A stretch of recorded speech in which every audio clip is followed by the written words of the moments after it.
ഓം ശ്രീനാരായണ പരമഗുരവേ നമഃ. ബാഹുലേശ്വരം ആണ് ഇത്. ഗുരുവിൻ്റെ മറ്റ് കൃതികളിൽ നിന്ന് വ്യത്യസ്തമായിട്ട് മന്ത്രരൂപത്തിലാണ് ഇത് ഗുരു രചിച്ചിട്ടുള്ളത്. മന്ത്രം എന്ന് പറഞ്ഞാൽ മനനാത്രായതേ ഇതേ മന്ത്രം. നമ്മൾ ആ മന്ത്രത്തെ മനനം ചെയ്യുമ്പോൾ നമ്മൾ രക്ഷിക്കപ്പെടുകയാണ്. അതാണ് മന്ത്രത്തിൻ്റെ പ്രത്യേകത എന്ന് പറയുന്നത്. ഈ സ്തോത്രം കൊണ്ട് സുബ്രഹ്മണ്യനെ ഉപാസിച്ച് പ്രത്യക്ഷമാക്കാവുന്നതും എൻ്റെ വാക്കല്ല, എന്നെ പഠിപ്പിച്ച ആചാര്യന്മാർ എഴുതി വച്ചിരിക്കണം, രേഖപ്പെടുത്തി വച്ചിരിക്കുന്നതാണ്. അപ്പം ഇത് ശ്രദ്ധയോടുകൂടി നമ്മൾ ഇതിനെ ഉപാസിച്ചാൽ സുബ്രഹ്മണ്യൻ നമ്മുടെ മുന്നിൽ പ്രത്യക്ഷപ്പെടും. അതുപോലെ തന്നെ രോഗബാധ ഭയ ഉപദ്രവങ്ങളൊക്കെ മാറ്റാവുന്നതുമാണ്. ബാഹുലേശ്വരം നമ്മൾ ശ്രദ്ധിച്ച് ശരിക്ക് പഠിച്ചാൽ, ശരിക്ക് ഉപാസിച്ചാൽ നമ്മുടെ മാനസിക ക്ലേശങ്ങൾ മാറും. അത് ഈ പദ്യത്തിനകത്ത് വരുന്നുണ്ട്. ശാരീരിക ക്ലേശം മാറും, അത് ഇതിനകത്ത് വരുന്നുണ്ട്.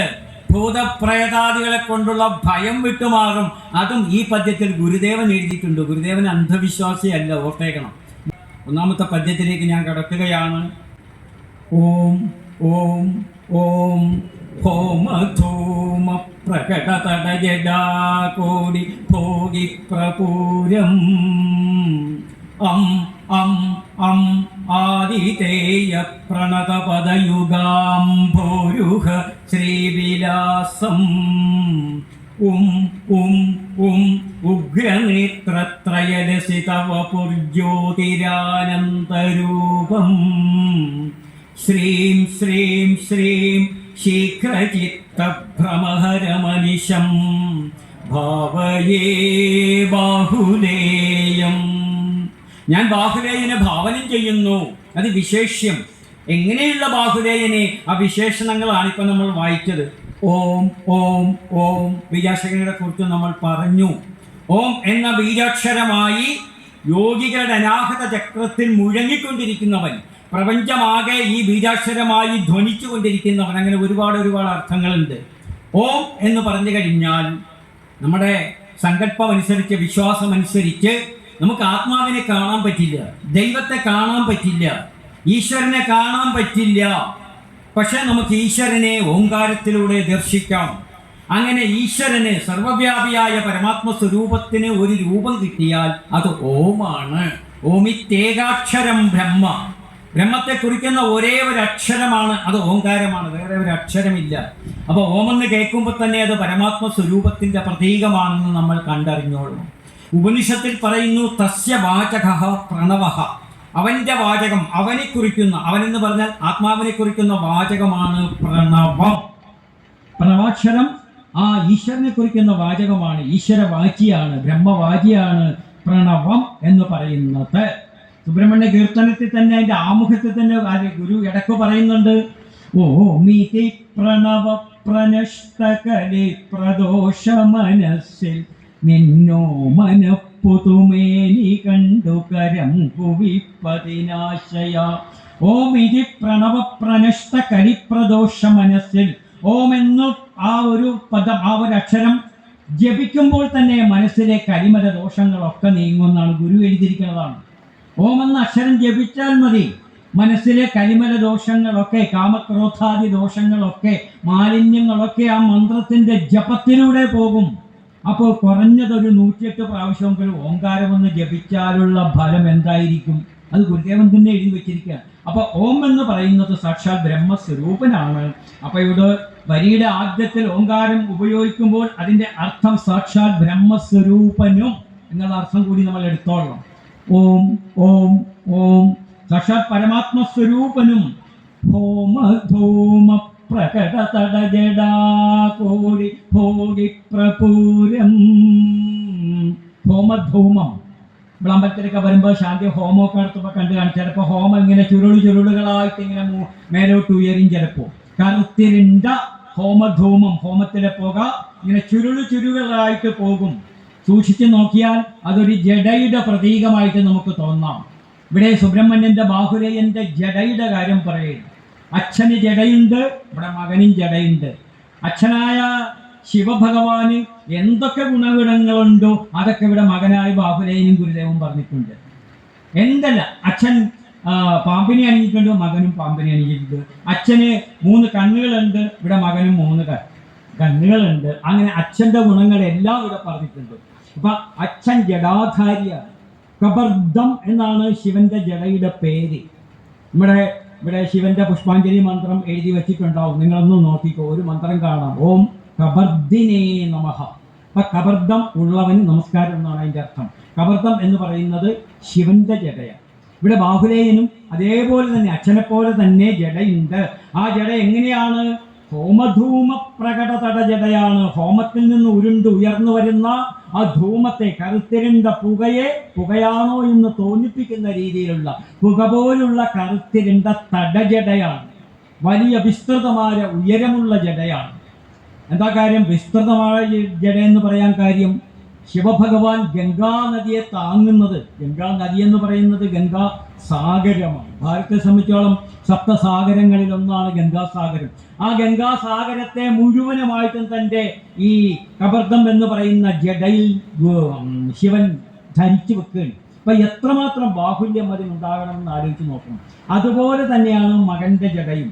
ഹോമധൂമ പ്രകട തട ജട, ഹോമധൂമത്തെ പ്രകടമാക്കുന്ന തടജട, വിസ്തൃതവും ഉയരവുള്ളതുമായ ജടയുടെ കോടിയിൽ, കോടി എന്ന് പറയുന്നത് ഇപ്പോൾ പുരയുടെ കോടി എന്ന് പറയുന്ന പുരയുടെ അറ്റഭാഗത്താണ് പുരയുടെ കോടി. ഇപ്പോഴത്തെ വാർക്കൽ പുരക്കൊന്നും കോടിയില്ല. പണ്ട് മരം കൊണ്ട് ആശാരി ഉണ്ടാക്കുന്ന പുരക്കാണ് കോടി എന്നൊക്കെ പറയുന്ന ഭാഗമുള്ളത്. അപ്പൊ കോടി എന്ന് പറഞ്ഞാൽ അഗ്രഭാഗത്ത്. അപ്പോൾ ഹോമധൂമം പ്രകടമാകുന്ന തടജടയുടെ അങ്ങേ അറ്റത്തെ ഭാഗത്ത് ഭഗവാൻ ബാഹുലേൻ എന്ത് ധരിച്ചു വെച്ചിരിക്കുന്നു? ഭോഗിപ്രപൂരം. ഭോഗി സർപ്പമാണ്. 1 2 സർപ്പങ്ങളല്ല, ഭോഗികളുടെ കൂട്ടമാണ്. ഒരു കൂട്ടം പാമ്പിനെയാണ് ഈ മുടിയുടെ അഗ്രഭാഗത്ത് ധരിച്ചു വെച്ചിരിക്കുന്നത്. അങ്ങനെയുള്ളവനെ, അപ്പൊ ഒരു വിശേഷണമാണ്. 1ാമത്തെ ബാഹുലേന്റെ വിശേഷണമാണ് 1ാമത്തെ പദ്യത്തിൽ പറഞ്ഞിരിക്കുന്നത്. ഹോമധൂമ പ്രകട തടജടാകൂടി ഭോഗിപ്രപൂരം. അങ്ങനെ ഭോഗിപ്രപൂരമുള്ളവനെ. 2ാമത്തത് അടുത്ത ബീജാക്ഷരമാണ്. ഈ ബീജാക്ഷരം പ്രയോഗിച്ചിരിക്കുന്ന ഒരു പ്രത്യേകതയുണ്ട്. ഏത് ബീജാക്ഷരമാണോ ഉപയോഗിച്ചിരിക്കുന്നത് ആ ബീജാക്ഷരത്തോട് സാമ്യമുള്ള അക്ഷരം കൊണ്ടാണ് പദം അല്ലെങ്കിൽ പദ്യം ആരംഭിച്ചിരിക്കുന്നത്.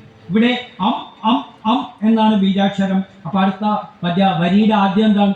ആദിതേയ ആയാണ് ആരംഭിച്ചിരിക്കുന്നത്. അപ്പൊ അങ്ങനെ ഒരു പ്രത്യേകത കൂടി ഇതിനകത്തുണ്ട്. അപ്പൊ എന്ന ബീജാക്ഷരം, ഈ എന്ന ബീജാക്ഷരം നേരത്തെ പറഞ്ഞു യോഗികളുടെ അനാഹൃത ചക്രത്തിൽ സദാ മുഴങ്ങിക്കൊണ്ടിരിക്കുകയാണ്, പ്രകമ്പനം കൊണ്ടിരിക്കുന്ന ആ ഒരു ബീജാക്ഷരമാണിത്. 3 പ്രാവശ്യം ആ ഒരു ധാരണ എപ്പോഴും മനസ്സിലുണ്ടായിരിക്കണം. ഇനി ബീജാക്ഷരത്തിന്റെ സാങ്കത്യത്തെക്കുറിച്ച് പറയില്ല, ആ ഒരു ധാരണ ഉറച്ചിരിക്കണം. അതോടൊപ്പം തന്നെ നമുക്കറിയാം ഓംകാരം 3 അക്ഷരങ്ങളുടെ സമ്മേളനമാണ്. അകാര ഉകാര മകാരം. ഈ അകാര ഉകാര മകാരത്തിൽ ആദ്യത്തെ അക്ഷരം എന്ന് പറയുന്നത് അകാരമാണ്. ഈ അകാരം എന്ന് പറയുന്നത് വിഷ്ണുവിനെ, സാത്വികമൂർത്തിയായ വിഷ്ണുവിനെ സൂചിപ്പിക്കുന്ന അക്ഷരമാണ്. അത് എഴുത്തച്ഛൻ തന്നെ ഹരിനാമകീർത്തനത്തും പറഞ്ഞിട്ടുണ്ട്. ഓംകാരമായ പൊരുൾ 3ആയി പിരിഞ്ഞുടനെ ആങ്കാരമായതിനു താൻ തന്നെ സാക്ഷിയത്. ഹരിനാമകീർത്തനം അല്ലെങ്കിൽ ഭാഗവത കൃഷ്ണനെ കുറിച്ച് ആരോ പറയുന്നത്. അപ്പൊ 3ആയിട്ട് പിരിഞ്ഞ് അതിൽ ആങ്കാരമായതിന് സാക്ഷി നീ തന്നെയാണ്. കൃഷ്ണനെ കുറിച്ച് പറയുകയാണ്. അപ്പൊ വിഷ്ണുവിനെ സൂചിപ്പിക്കുന്ന അക്ഷരമാണ് ഈ എന്ന് പറയുന്ന ബീജാക്ഷരം. ആദിതേയ പ്രണതപദയുഗാംഭോരുഹ ശ്രീവിലാസം. ആതിഥേയൻ ദേവന്മാരുടെ പര്യായപദമാണ്. ആതിഥേയ എന്ന് സംസ്കൃതത്തിൽ പറയും. ദേവന്മാരുടെ പര്യായത്തിൽ അമരകോശത്തിൽ ആതിഥേയൻ എന്ന വാക്ക് വരുന്നുണ്ട്. അമര, നിർജ്ജര, ദേവ, ത്രിദശ, വിബുധ, സുരാഹ, സുപർവാണ, സുമനസസ്ത്രിവേശ, ദിവൗകസ. ആതിഥേയ ദിവിഷദോ ലേഖാദിതിനന്ദന ആദിത്യ ഋഭവോ അസ്വപ്ന അമൃതാന്തസഹ. ആതിഥേയൻ എന്ന് പറഞ്ഞ ദേവന്റെ പര്യായപദമാണ്. ഇവിടെ പറയണ് ആതിഥേയ പ്രണത, ദേവന്മാരെല്ലാവരും വന്ന് പ്രണമിക്കുന്ന, അഥവാ ദേവന്മാരാൽ 30 കോടി ദേവന്മാരുണ്ടെന്നാണ് നമ്മുടെ സങ്കല്പം. എത്രയും ആയിക്കോട്ടെ, സകല ദേവന്മാരാലും വന്ന് വന്ദിക്കപ്പെടുന്ന പാദപങ്കജമാണ് ബാഹുലേയന്റെ പാദം. കാരണം ബാഹുലേയൻ ദേവസൈനാനിയാണ്. ഇവിടെ സാറ് പറഞ്ഞു ദേവസൈന്യത്തിന്റെ അധിപനാണ്. ഇവരൊക്കെ പ്രജകൾ. യഥാർത്ഥത്തിൽ വെച്ച് നോക്കുമ്പോൾ സകല ദേവന്മാരും സുബ്രഹ്മണ്യന്റെ പ്രജകളാണ്. ഈ എല്ലാ ദേവന്മാരും വന്ന് ആതിഥേയ പ്രണത, ആതിഥേയന്മാർ ദേവന്മാരെല്ലാവരും വന്ന് പ്രണമിക്കുന്ന പദയുഗാംഭോരുഹം. അംഭോരുഹം താമരയാണ്. പദയുഗം, രണ്ട് പാദങ്ങൾ. ആ രണ്ട് പാദങ്ങളെയും താമരപ്പൂവിനോടാണ് സാദൃശ്യപ്പെടുത്തിയിരിക്കുന്ന ഗുരുദേവൻ. അപ്പോൾ ദേവന്മാരെല്ലാവരും വന്ന് നിരന്തരം പ്രണമിക്കുന്ന താമരപ്പൂക്കൾ പോലെയുള്ള രണ്ട് പാദങ്ങളോടുകൂടി ശോഭിക്കുന്നവനെ, അതാണ് പൗരുഷ ശ്രീവിലാസം. അങ്ങനെയുള്ള പാദങ്ങളുടെ ശോഭയിൽ തിളങ്ങിക്കൊണ്ടിരിക്കുന്നവനെ. മൂന്നാമത്തെ പറയുന്നത് ഓം ഓം ഓം. നേരത്തെ പറഞ്ഞു ഓംകാരത്തിലെ ഉകാരമൂർത്തി. അത് തന്നെ അതുപോലെ തന്നെ യോഗികളുടെ അനാഹത ചക്രത്തിൽ എന്ന ബീജാക്ഷരമായി മുഴങ്ങിക്കൊണ്ടിരിക്കുന്നവൻ, പ്രപഞ്ചം മുഴുവനും ഈ ബീജാക്ഷരമായി ധ്വനിച്ചുകൊണ്ടിരിക്കുന്നവൻ. അർത്ഥമൊക്കെ എപ്പോഴും എടുത്തോളണം. ഉഗ്രനേത്രത്രയലസിതവപുർജ്യോതിരാനന്തരൂപം. ഉഗ്രനേത്രത്രയം. നേരത്തെ പറഞ്ഞു ശിവനാണ് 3 കണ്ണുകൾ ഉള്ളവൻ, മുക്കണ്ണൻ എന്നാണ് വിളിക്കുന്നത്. ഇവിടെ അച്ഛനെ പോലെ തന്നെ 3 കണ്ണുകൾ മകനും ഉള്ളതായിട്ട് സങ്കല്പിച്ചിരിക്കുകയാണ്. സാധാരണ നമ്മൾ സുബ്രഹ്മണ്യന്റെ പറയുമ്പോൾ 3-ാം കണ്ണ് പറയാറില്ല. ഈ 12 കണ്ണുകൾ, 6 മുഖങ്ങളിൽ 2 കണ്ണുകൾ വെച്ച് 12 മുഖമാണല്ലേ. സുബ്രഹ്മണ്യന് 12 മുഖങ്ങളുണ്ട്, അറിയാലോ എല്ലാവർക്കും. അത് ഗുരുദേവൻ തന്നെ എഴുതി വെച്ചിട്ടുണ്ട്. കണ്ണുണ്ടീരാറ്. ഭഗവാനെ നിനക്ക് 12 കണ്ണുകളുണ്ട്. അപ്പൊ 6 മുഖങ്ങൾ, ബാഹുലേയൻ എന്നുള്ള അർത്ഥത്തിലാണ് 12 കണ്ണുകൾ പറയുന്നത്. അപ്പൊ ഓരോ മുഖത്തിലും 3 കണ്ണുകൾ. ഒന്ന് ആലോചിച്ച് നോക്കിയേ, 6 3 18 കണ്ണുകൾ. ആ രീതിയിലാണ് ഇവിടെ ഗുരുദേവൻ ഇവിടെ വരച്ചു വെച്ചിരിക്കുന്നത്. നമ്മുടെ മുമ്പ് വരച്ചു തരികയാണ്. ഉഗ്രനേത്രത്രയ ലസിത. ഉഗ്രങ്ങളായ 3 കണ്ണുകളാൽ ശോഭിക്കുന്ന, ലസിക്കുന്ന വപുർ. അങ്ങനെ ലസിക്കുന്ന ശരീരത്തോട് കൂടിയവനാണ് സുബ്രഹ്മണ്യൻ. വപുഹു ശരീരമാണ്. ഉഗ്രനേത്രത്രയ ലസിത വപുർജ്യോതിരാനന്തരൂപം. പിന്നെ അടുത്ത വിശേഷണമാണ് ജ്യോതിരാനന്തരൂപം. അപ്പൊ 3 കണ്ണുകളോടുകൂടി വിരാജിക്കുന്നവൻ എന്ന് പറയുമ്പോൾ അവിടെ ഭഗവാന്റെ സാകാരഭാവമാണ്, ശരീരത്തോടു കൂടിയ ഭാവമാണ് പറയുന്നത്. ഓരോ മുഖത്തിലും 2-3 കണ്ണുകൾ വെച്ചിട്ടുണ്ട്. നിനക്ക് എന്ത് ശരീരമുണ്ട്, ഈ മരിന്റെ പുറത്താനിരിക്കണം എന്നൊക്കെ പറയുമ്പോൾ ശരീരത്തോടു കൂടി പറയുക. അപ്പൊ സാകാരഭാവമാണ്, സഗുണഭാവമാണ്. ആ വരി തന്നെ ഇവിടെ ഗുരുദേവൻ പറയാണ് ജ്യോതിരാനന്തരൂപം. ആനന്ദജ്യോതിയായിട്ടിരിക്കുന്നവൻ. ആനന്ദത്തിന് രൂപം ഭാവമൊന്നുമില്ല. അപ്പൊ ഭഗവാൻ അങ്ങനത്തെ ആനന്ദ സ്വരൂപനായിട്ടിരിക്കുന്നു എന്ന് പറയുമ്പോൾ അവിടെ ഭഗവാന്റെ നിരാകാരഭാവം പറയുന്നു. അപ്പൊ ആ ഒരു വരിയിൽ തന്നെ ആകാരഭാവവും നിരാകാരഭാവവും ഒരുപോലെ ഗുരു പ്രയോഗിച്ചിരിക്കുകയാണ്. ശ്രീം ശ്രീം ശ്രീം. ആ ശ്രീം അത് ദേവിയെ കുറിക്കുന്ന അക്ഷരമാണ്. നിങ്ങളത് സാറിൽ നിന്ന് കേട്ടതാണ്. ദേവിയെ കുറിക്കുന്ന അക്ഷരമാണ് ശ്രീം ശ്രീം ശ്രീം. ആ ബീജാക്ഷരമായി മുഴങ്ങിക്കൊണ്ടിരിക്കുന്നവൻ. ചിത്തഭ്രമഹരമനിശം. ചിത്തഭ്രമത്തെ ശീഘ്രത്തിൽ ഹരിക്കുന്നവൻ. ഞാൻ നേരത്തെ പറഞ്ഞു, ആമുഖം പറഞ്ഞപ്പോൾ പറഞ്ഞു, ആചാര്യന്മാർ എഴുതി വച്ചിട്ടുണ്ട്, ഭക്തന്റെ ശാരീരികവും മാനസികവുമായ വിഭ്രമത്തെ അകറ്റുവാൻ ബാഹുലയ അഷ്ടകം പ്രസക്തമാണ് എന്ന് നേരത്തെ പറഞ്ഞു. അതിന്റെ ഉദാഹരണമാണ് 1-ാമത്തെ മന്ത്രത്തിൽ തന്നെ പറഞ്ഞിരിക്കുകയാണ്. ശീഘ്ര ചിത്തഭ്രമഹരം. ചിത്തഭ്രമത്തെ, ചിത്തഭ്രമം എന്ന് വെച്ചാൽ ഉന്മാദമാണ്. അമരകോശത്തിൽ ഉന്മാദം എന്ന വാക്കിന്റെ അർത്ഥം പറയുന്നത് ഉന്മാദ ചിത്തവിഭ്രമഹ. നമ്മൾ മലയാളത്തിൽ പറയുന്ന ഉന്മാദം വേറെയാണ്. അമരകോശത്തിൽ ചിത്തവിഭ്രമം എന്നാണ്. അത് മാനസിക നില ഇത്തിരി താളം തെറ്റുമ്പോഴാണ് ഈ അവസ്ഥ ഉണ്ടാകുന്നത്. അതിന് നമ്മൾ പച്ചമലയാളത്തിൽ ചിലർ ഭ്രാന്ത് എന്നൊക്കെ പറയും. ഭ്രാന്തൊന്നുമല്ല, അത് മൂക്കുമ്പോഴാണ് ആ തലത്തിൽ എത്തിച്ചേരുന്നത്. മനസ്സിന് ചാഞ്ചല്യം ഉണ്ടാകും. ആ ചാഞ്ചല്യം ഉണ്ടാകുന്ന അവസ്ഥയാണ് ചിത്തഭ്രമം എന്ന് പറയുന്നത്. ആ ചിത്തഭ്രമത്തെ ശീഘ്രത്തിൽ, ഏറ്റവും വേഗത്തിൽ ഹരിക്കുന്ന, ഇല്ലാതാക്കുന്ന, അതാണ് അനിശം. എല്ലായ്പ്പോഴും എപ്പോഴും പെട്ടെന്നൊക്കെയാണ് അതിൻ്റെ അർത്ഥം. പെട്ടെന്ന് തന്നെ തൻ്റെ ഭക്തന്മാരുടെ ചിത്തഭ്രമത്തെ ശീഘ്രത്തിൽ ഇല്ലാതാക്കുന്നവനാണ്. ഇങ്ങനെയെല്ലാമുള്ള ബാഹുലേയനെ ഭാവയേ ബാഹുലേയം. ഇങ്ങനെയെല്ലാമുള്ള ബാഹുലേയനെ ഞാൻ വിഭാവനം ചെയ്യുന്നു, സങ്കല്പിക്കുന്നു. അപ്പൊ 4 വരികളിലായിട്ട് ബാഹുലേയന്റെ ഗുണഗണങ്ങളൊക്കെ എടുത്തെടുത്ത് പറഞ്ഞിട്ട് അങ്ങനെയെല്ലാമുള്ള ബാഹുലേയനെ ഞാൻ ഭാവനം ചെയ്യുന്നു. ആ രീതിയിലാണ് പദ്യം എഴുതിയിരിക്കുന്നത്. ഇനി ഞാൻ അതിൻ്റെ ഒരു ആശയം ഒന്ന് ഓടിച്ച് മാത്രം പറയുകയാണ്, വിശദമായിട്ടുള്ള പറയുന്നില്ല. സാക്ഷാത് ബ്രഹ്മസ്വരൂപനും, അതാണ് ഓം ഓം ഓം എന്ന് പറയുന്നത്. ഹോമധൂമം പ്രകടമായ, ഹോമധൂമം പോലെ തോന്നിപ്പിക്കുന്ന ഉയർത്തിക്കെട്ടിയ ജടയുടെ അറ്റത്ത്, അതാണ് തടജട എന്ന് പറയുന്നത്. ഉയർത്തിക്കെട്ടിയ ജടയുടെ അറ്റത്ത് പാമ്പിൻ കൂട്ടത്തെ അണിഞ്ഞിരിക്കുന്നവനും അച്ഛനെ പോലെ തന്നെ സാക്ഷാത് വിഷ്ണു സ്വരൂപനും, അതാണ് അം അം അം എന്ന് പറയുന്നത്. അകാരം വിഷ്ണുവിനെ സൂചിപ്പിക്കുന്ന അക്ഷരമാണ്. അതുകൊണ്ടാണ് സാക്ഷാൽ വിഷ്ണു സ്വരൂപനും. പിന്നെ വിഷ്ണു എന്ന പദത്തിന് മഹാവിഷ്ണു എന്ന് തന്നെ അർത്ഥമൊന്നുമില്ല. സർവവ്യാപിയായിട്ടിരിക്കുന്ന പദത്തിനാണ് വിഷ്ണു എന്ന് പറയുന്നത്. വിഷ്ണു എന്ന പദത്തിന്റെ അർത്ഥം എല്ലായിടത്തും ഒരുപോലെ നിറഞ്ഞിരിക്കുന്നവൻ. നമ്മൾ പിന്നെ അത് മഹാവിഷ്ണു ആ പേര് ചാർത്തി വച്ചിരിക്കുകയാണ്. ഇപ്പൊ ഗണപതിയുടെ മന്ത്രം ധ്യാനം നമ്മൾ ചൊല്ലുമ്പോൾ എന്താണ്? ശുക്ലംബരധരം വിഷ്ണു ശശിവർണം ചതുർഭുജം. അത് കേൾക്കുമ്പോൾ തോന്നുന്നു, അറിയാൻ വരാത്തോന്ന് തോന്നുന്നു ഇത് മഹാവിഷ്ണുവിന്റെ ധ്യാനാണെന്ന് ഓർത്ത് വിഷ്ണുവിന്റെ മുമ്പിൽ ചെയ്യും. അത് ഗണപതിയുടെയാണ്. ശുക്ലാംബരധരം, വെളുത്ത വസ്ത്രം ധരിച്ചവൻ വിഷ്ണുവാണ്, എല്ലായിടത്തും നിറഞ്ഞിരിക്കുന്നവനാണ്.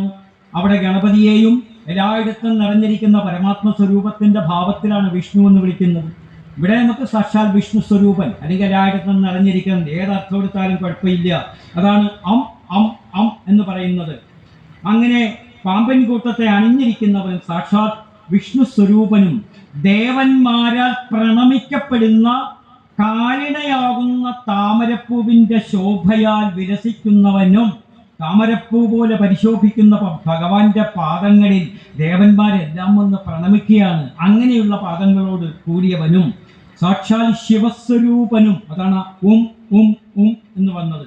ഉഗ്രങ്ങളായ നേത്രത്രയങ്ങളോട് കൂടിയ ദേഹത്തിൽ നിന്നും പ്രകാശം ചൊരിഞ്ഞ് ആനന്ദ സ്വരൂപനായി വർദ്ധിക്കുന്നതാണ് ജ്യോതിരാനന്ദരൂപം.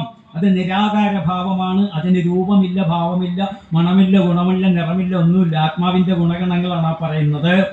സാക്ഷാത് ശക്തിസ്വരൂപനും, അതാണ് ശ്രീം എന്ന് പറയുന്നത്. ചിത്തത്തിന്റെ സംസാര വിഭ്രമം അതിവേഗം ശമിപ്പിക്കുന്നവനുമായ ബാഹുലേയനെ ഞാൻ സദാ ഉള്ളിൽ ഭാവനം ചെയ്യുന്നു. ഒന്നാമത്തെ പദ്യത്തിന്റെ ഒരു ഏകദേശം ഞാൻ ഓടിച്ചു പറഞ്ഞതേ ഉള്ളൂ. ഞാനത് ഒന്നുകൂടി ചൊല്ലുകയാണ്. ഓം ഓം ഓം ഹോമധൂമ പ്രകടതടജടാ കോടി കോടി പ്രപൂരം അം അം അം ആദിതേയ പ്രണതപദയുഗാംഭോരുഹ ശ്രീവിലാസം ഉം ഉം ഉം ഉഗ്രനേത്രത്രയലസിതവപുർജ്യോതിരാനന്ദരൂപം ശ്രീം ശ്രീം ശ്രീം ശീഘ്രചിത്തഭ്രമഹരമനിശം ഭാവയേ ബാഹുലേയം. ഞാൻ രണ്ടാമത്തെ പദ്യത്തിലേക്ക് കടക്കുകയാണ്. ഒരു കാര്യം ഒന്ന് സൂചിപ്പിക്കാൻ ആഗ്രഹിക്കുകയാണ്. ക്ലാസ്സിലൊക്കെ ആണെങ്കിൽ ഒന്ന് പദ്യം പഠിച്ചാൽ എല്ലാവരെ കൊണ്ടും ഞാൻ ചൊല്ലിക്കും. ഇവിടെ ഇപ്പോൾ അത് നമുക്ക് സാധ്യമല്ല. ഞാൻ ഈ 8 ക്ലാസ് അല്ലെങ്കിൽ 8 പദ്യം എടുത്ത് കഴിയുമ്പോൾ ആരെങ്കിലും ഒരാൾ വന്ന് 8 പദ്യം ഈ വേദി ഈ മൈക്കിൻ്റെ മുമ്പിൽ വന്ന് ചൊല്ലണം. അതിന് തയ്യാറെടുത്തോളൂ. ആരെങ്കിലും ഒരാൾ. കാരണം ചൊല്ലിയത്രയും അത് സാർത്ഥകമായി ഒന്ന് അറിയാൻ വേണ്ടിയിട്ടാണ്. ആരെങ്കിലും ഒരാൾ ബാഹുലേഷ്ടം ഒന്ന് ചൊല്ലുക. രണ്ടാമത്തെ പദ്യം ഹ്രീം ഹ്രീം ഹ്രീം ഹൃഷ്ടസത്കന്ധരമധമരണാരണ്യ സംവർത്തവന്യം ഐം ഐം ഐം ഐംഗുദീ സദ്ഫലമൃദുമിളിത പ്രാശിയോഗീന്ദ്രവന്ദ്യം ക്ലീം ക്ലീം ക്ലീം ക്ലിഷ്ടകായ ക്ലമദവദഹന ക്ലേശനിർമൂലനാശം സൗം സൗം സൗം സൗരകാന്തി ഭ്രമഹരമനിശം ഭാവയേ ബാഹുലേയം. നമ്മൾ പറഞ്ഞു ബാഹുലേയൻ 6 തലകളുള്ള ആളാണ്. അതുകൊണ്ട് ഷഡാനൻ, അറുമുഖൻ എന്നൊക്കെ നമ്മൾ വിളിക്കുന്നു. വേണമെങ്കിൽ ഒന്ന് ചിന്തിക്കാം, ഇതെങ്ങനെ 6 തലകളും കൊണ്ട് ഈ ഭഗവാൻ ഒരു കഴുത്തിൽ 6 തലകളുമായിട്ട് എങ്ങനെ നടക്കും എന്നൊന്ന് ചിന്തിച്ച് നോക്കിയാൽ നമുക്ക് വിഭാവനം ചെയ്യാൻ പറ്റില്ല. അവിടെ നമ്മൾ ആ ഭാഗം ഒന്ന് മാറ്റി വെച്ചിട്ട് 6 തലകൾക്കും 6 ഭാവങ്ങളൊന്ന് കൽപ്പിച്ച് നോക്കിയേ. നമ്മുടെ ഹിന്ദു പുരാണത്തിലെ കാര്യങ്ങളൊക്കെ ഇങ്ങനെയാണ്. ഒക്കെ ഒരു തത്വം അതിനെ അടങ്ങിയിട്ടുണ്ട്. ആ കാര്യങ്ങൾ തത്വം അടങ്ങിയിരിക്കുന്നു. ഇവിടെ 6 തലകളുണ്ട് എന്ന് പറയുമ്പോൾ ഈ ഓരോ തലയും ഓരോ തത്വത്തെയാണ് പ്രതിനിധീകരിക്കുന്നത്. അത് പഠിച്ചു കഴിഞ്ഞാൽ പിന്നെ ആ വിഭ്രാന്തിയൊക്കെ മാറും. ഈ 6 തലകളിൽ ഒന്നാമത്തെ തലയാണ് ഷഠാനനൻ എന്ന് പറഞ്ഞാൽ ഇപ്പൊ ഷഠാനനം, കുങ്കുമം ഇതൊക്കെ മന്ത്രമുണ്ട്, ശാന്തിക്കൊക്കെ അതറിയാം. അപ്പോൾ ആ ഒന്നാമത്തെ തല ആനനം മുഖമാണ്. അത് ഭഗവാന്റെ ദിവ്യ ദൃഷ്ടിയെയാണ് യോജിപ്പിക്കുന്നത്. ദിവ്യ ദൃഷ്ടി, നമ്മൾ സാധാരണ മനുഷ്യർക്കൊന്നും ആ ദിവ്യ ദൃഷ്ടിയില്ല, ഈശ്വരന് ദിവ്യ ദൃഷ്ടിയുണ്ട്. അപ്പോൾ സുബ്രഹ്മണ്യന്റെ ഒരു തല സൂചിപ്പിക്കുന്നത് ഭഗവാന്റെ ദിവ്യ ദൃഷ്ടിയാണ്. രണ്ടാമത്തത് പൂർവനിവാസ അനുസ്മൃതിയാണ്. പൂർവജന്മത്തെ നമുക്കാർക്കെങ്കിലും നമ്മുടെ പൂർവജന്മത്തെ സങ്കല്പിക്കാൻ പറ്റുക? ഈച്ചയായിരുന്നു, പൂന്താനം പറയുന്നു ഈച്ച ചത്ത് പൂച്ചയായി, ആട് ചത്ത് ആനയായി എന്നൊക്കെ പറയുന്നു. നമ്മൾ ഈച്ചയായിരുന്നോ പൂച്ചയായിരുന്നോ എന്നൊക്കെ നമുക്ക് എങ്ങനെ അറിയാൻ പറ്റും? അറിയാൻ പറ്റില്ല. പക്ഷെ അത് ഈശ്വരന് നമ്മുടെ പൂർവ്വജന്മത്തെ അറിയാൻ സാധിക്കും. അങ്ങനെ ഒരു പ്രത്യേകത ഈശ്വരനുണ്ട്. അത് അങ്ങനെ അറിഞ്ഞിട്ടാണ് ഈശ്വരൻ നമുക്ക് കർമ്മഫലത്തെ തരുന്നത്. കർമ്മത്തിനാണ് ഫലമുള്ളത്. അപ്പൊ നമ്മുടെ പൂർവ്വജന്മങ്ങളൊക്കെ അറിയാനുള്ള ഒരു കഴിവ് നമ്മുടെ മനുഷ്യന്റെ മാത്രമല്ല, സകല ജീവജാലങ്ങളുടെയും, മനുഷ്യൻ മാത്രമല്ല സകല ഭൂതങ്ങളുടെയും ആ ഭൂതകാലം ദർശിക്കാനുള്ള കഴിവുണ്ട്. രണ്ടാമത്തെ തല അതിനെയാണ് സൂചിപ്പിക്കുന്നത്. മൂന്നാമത്തത് പരചിത്തജ്ഞാനം, മറ്റുള്ളവന്റെ ചിത്തം, മറ്റുള്ളവന്റെ മനോഗതി എന്താണെന്ന് അറിയാൻ നമുക്കറിയാൻ പറ്റില്ല. തൊട്ടടുത്തിരിക്കുന്ന ഒരാളിന്റെ മനസ്സിൽ നമ്മളെക്കുറിച്ച് എന്താണ് ചിന്തിക്കുന്നത് നമുക്കറിയാൻ ഒരു നിവൃത്തിയില്ല. കുമാരനാശാൻ എഴുതിയിട്ടുണ്ട്, തന്നതെല്ല പരനുള്ളു കാട്ടുവാൻ ഒന്നുമേ നരനുപായം ഈശ്വരൻ, ഇന്നു ഭാഷ ഇത് അപൂർണമിങ്ങഹോ വന്നു പോം പിഴയും അർത്ഥശങ്കയാൽ. എൻ്റെ ഉള്ളം നിങ്ങൾക്ക് കാണിച്ചു തരാനായിട്ട് ഒരു രീതിയും എനിക്ക് ഈശ്വരൻ തന്നിട്ടില്ല. ഞാൻ എന്തെങ്കിലും വാക്കുപയോഗിച്ചത് പറയാമെന്ന് പറഞ്ഞാൽ അവിടെ അർത്ഥശങ്ക വരും, അത് പൂർണ്ണമാവുകയില്ല. പക്ഷെ ഈശ്വരന് ആ കഴിവുണ്ട്, മനുഷ്യർക്കില്ല. പരഹൃദയജ്ഞാനം ഈശ്വരന്, ശ്രീനാരായണ ഗുരുദേവന് പരഹൃദയജ്ഞാനം, ആ ജ്ഞാനം വേണ്ടുവോളം ഉണ്ടായിരുന്നു. അതൊന്നും ഇപ്പൊ ഇവിടെ പ്രതിപാദിക്കുന്നില്ല, സമയമില്ലാത്തതുകൊണ്ട് പറയുന്നില്ല. അതുപോലെ തന്നെ ആകാശഗമനം, ആകാശത്തിലൂടെ സഞ്ചരിക്കാനുള്ള കഴിവ്. സുബ്രഹ്മണ്യൻ മയിൽവാഹനനാണ്, മയിലിന്റെ പുറത്ത് കയറി സഞ്ചരിക്കാം. അല്ലാതെ തന്നെ പരകായ പ്രവേശം എന്ന് പറയുന്നത് മഹാത്മാക്കൾക്ക് ഈശ്വരന് പറഞ്ഞിട്ടുള്ളതാണ്. അപ്പൊ അങ്ങനെയുള്ളതാണ്. അടുത്തത് കായവ്യൂഹം, ഒരാളാണെങ്കിലും ഒരുപാട് ശരീരത്തെ ധരിക്കാനുള്ള കഴിവുണ്ട്. അതാണ് കായവ്യൂഹം ധരിക്കാനുള്ള കഴിവ്. ആറാമത്തതാണ് ആത്മജ്ഞാനം, പൂർണ്ണമായ ജ്ഞാനം. ഈശ്വരൻ എന്ന് പറയുന്നത് ജ്ഞാനസ്വരൂപനാണ്. സച്ചിദാനന്ദം, സത്ത് ചിത്ത് ആനന്ദം എന്ന് പറയുമ്പോൾ അത് ചിത്ത് എന്ന് പറയുന്നത്, ശങ്കരാചാര്യസ്വാമി ചോദിക്കുന്നത് ചിത്ത് എന്ന് പറയുന്നത് എന്താണ്? ആചാര്യൻ തന്നെ ഉത്തരം പറയണേ, ജ്ഞാനസ്വരൂപം. അപ്പൊ ഈശ്വരൻ എന്ന് പറഞ്ഞാൽ ജ്ഞാനസ്വരൂപനാണ്, സത്യസ്വരൂപനാണ്. അതാണ് ചിത്തം എന്ന് പറയുന്നത്. ആ ആത്മജ്ഞാനത്തിന്റെ നിർഗുണമാണ് ഈശ്വരൻ എന്ന് പറയുന്ന സങ്കല്പം. അപ്പോൾ ബാഹുലേയന്റെ 6 മുഖങ്ങൾ ഈ 6 തത്വങ്ങളെ പ്രതിനിധീകരിക്കുന്നതാണ്. അതാണ് ഇവിടെ പറയുന്നത്. ഹ്രീം ഹ്രീം ഹ്രീം ഹൃഷ്ടഷഡ്കന്ധരം, ഹൃഷ്ടമായ, സന്തുഷ്ടമായ, ആ വാക്കിന്റെ അർത്ഥം സന്തുഷ്ടമായതാണ്, സന്തോഷം നിറഞ്ഞ. ഷഡ്കന്ധരം, 6 കന്ധരം. കന്ധരം എന്ന വാക്കിന്റെ ശരിയായ അർത്ഥം കഴുത്തെന്നാണ്. കഴുത്തിലാണല്ലോ തല നിൽക്കുന്നത്. അപ്പൊ ഭഗവാൻ 6 തലകളുണ്ടെന്ന് പറയുമ്പോൾ 6 കഴുത്താണ് ഇവിടെ ഉദ്ദേശിക്കുന്നത്. അഥവാ ഇവിടെ പറഞ്ഞിരിക്കുന്ന 6 കന്ധരം എന്ന് പറയുന്നത് 6 തലയാണ്, 6 തലകൾ. ഈ 6 തലകളും എങ്ങനെയുള്ള തലകളാണ്? എപ്പോഴും സന്തുഷ്ടമായ തലകളാണ്. സുബ്രഹ്മണ്യന്റെ 6 ശിരസ്സുകളും മുഖങ്ങളും സദാ സന്തുഷ്ടമാണ്. ഒരു തല മാത്രമുള്ള മനുഷ്യരായ നമുക്ക് എപ്പോഴും നമ്മുടെ മുഖം സന്തുഷ്ടമാക്കി വെക്കാൻ പറ്റുമോ? പറ്റില്ല. കാര്യം എന്താണ്? മനസ്സ് മുഴുവൻ കുശുമ്പും കുന്നായ്മവും കാമവും ക്രോധവും ലോഭവും ഒക്കെ വന്ന് നിറഞ്ഞിരിക്കുകയും ആപ്പാടുള്ള ഒരു മുഖമാണിത്. അത് പൗർന്നും ചാന്തമൊക്കെ ആയിട്ട് മിനിക്ക് നടക്കാം, പക്ഷെ പ്രസന്നമായിട്ട് നടക്കണമെങ്കിൽ ഇതിന് ബുദ്ധിമുട്ടുണ്ട്. ഇവിടെ ഭഗവാന്റെ 6 മുഖങ്ങളും ഒരേപോലെ സന്തുഷ്ടപൂരിതമാണെന്ന് പറയുമ്പോൾ നമ്മൾ ഭഗവാനെ കണ്ടുപഠിച്ചുള്ള ഒരു മുഖമെങ്കിലും ആരോടും ഒന്നും തോന്നാതെ എപ്പോഴും സന്തുഷ്ടമായിട്ട് കൊണ്ട് നടക്കുക എന്നുള്ള ഒരു ധ്വനി കൂടി അതിനകത്ത് അടങ്ങിയിട്ടുണ്ട്. ഹ്രീം ഹ്രീം ഹ്രീം കൃഷ്ണ ഷഡ്കന്ധരം, സന്തുഷ്ടമായ 6 മുഖങ്ങളോട് കൂടിയവനെ. അഘമരണാരണ്യ സംവർത്തവന്യേ, അഘം പാപമാണ്, മരണം നമുക്കറിയാം മൃത്യുവാണ്. അപ്പൊ പാപവും മരണവുമാകുന്ന ആരണ്യത്തിന്, കാടിന്, പാപവും മരണവും 2 കാടുകളാണെന്ന് സങ്കല്പിക്കുക. നമ്മളാരും ആഗ്രഹിക്കാത്തതാണ് പാപം, നമ്മളാരും ആഗ്രഹിക്കുന്നില്ല. മരണം ഒട്ടുമേ ആഗ്രഹിക്കാത്തവൻ. ആരൊക്കെ മരിച്ചാലും ഞാൻ മരിക്കരുതെന്നാണ് ഓരോരുത്തരുടെ ആഗ്രഹം. അപ്പൊ നമ്മൾ ആഗ്രഹിക്കാത്ത രണ്ട് ഘടകങ്ങളാണ് പാപവും മരണവും. ഇത് രണ്ട് കാടുകളായിട്ട് സങ്കല്പിച്ചാൽ ഈ രണ്ട് കാടുകളെയും കത്തിച്ച് കളയുന്ന സംവർത്തവന്യാണ് ഭഗവാൻ, സംഹാരക്കാടാണ് ഭഗവാൻ. എന്ന് പറഞ്ഞാൽ നമ്മുടെ പാപങ്ങളെയും നമ്മുടെ മരണാവസ്ഥയും ഇല്ലാതാക്കി നമ്മളെ മൃത്യോർമ്മ അമൃതംഗമയ, മരണഭാവത്തിൽ നിന്ന് അമരത്വത്തിലേക്ക് നയിക്കണമേ. അങ്ങനെ അമരത്വത്തിലേക്ക് നയിക്കുന്നവനാണ് ഭഗവാൻ.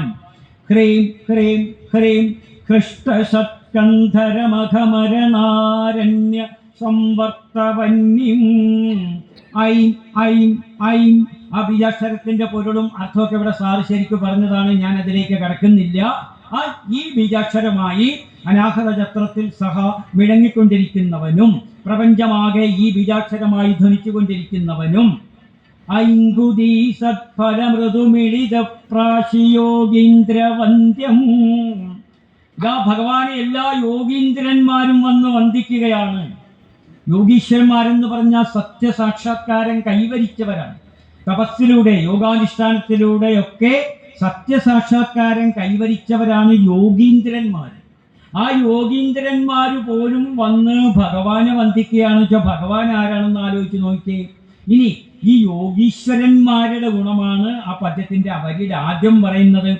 ഐങ്കുദീ സദ്ഫല മൃദുമിളിത പ്രാശിയോഗീന്ദ്രവന്ദ്യം.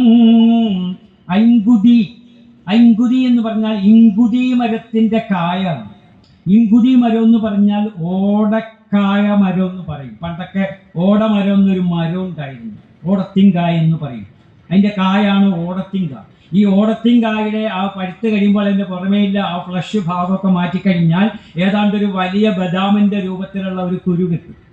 ആ കുരു പൊട്ടിച്ചാൽ, അതിന് പൊട്ടിച്ച തോട് പൊട്ടിച്ചു കഴിഞ്ഞാൽ അതിനകത്ത് ഈ പുന്നക്കായുടെ നിറത്തിലുള്ള ക്രീം നിറത്തിലുള്ള കാമ്പുണ്ട്.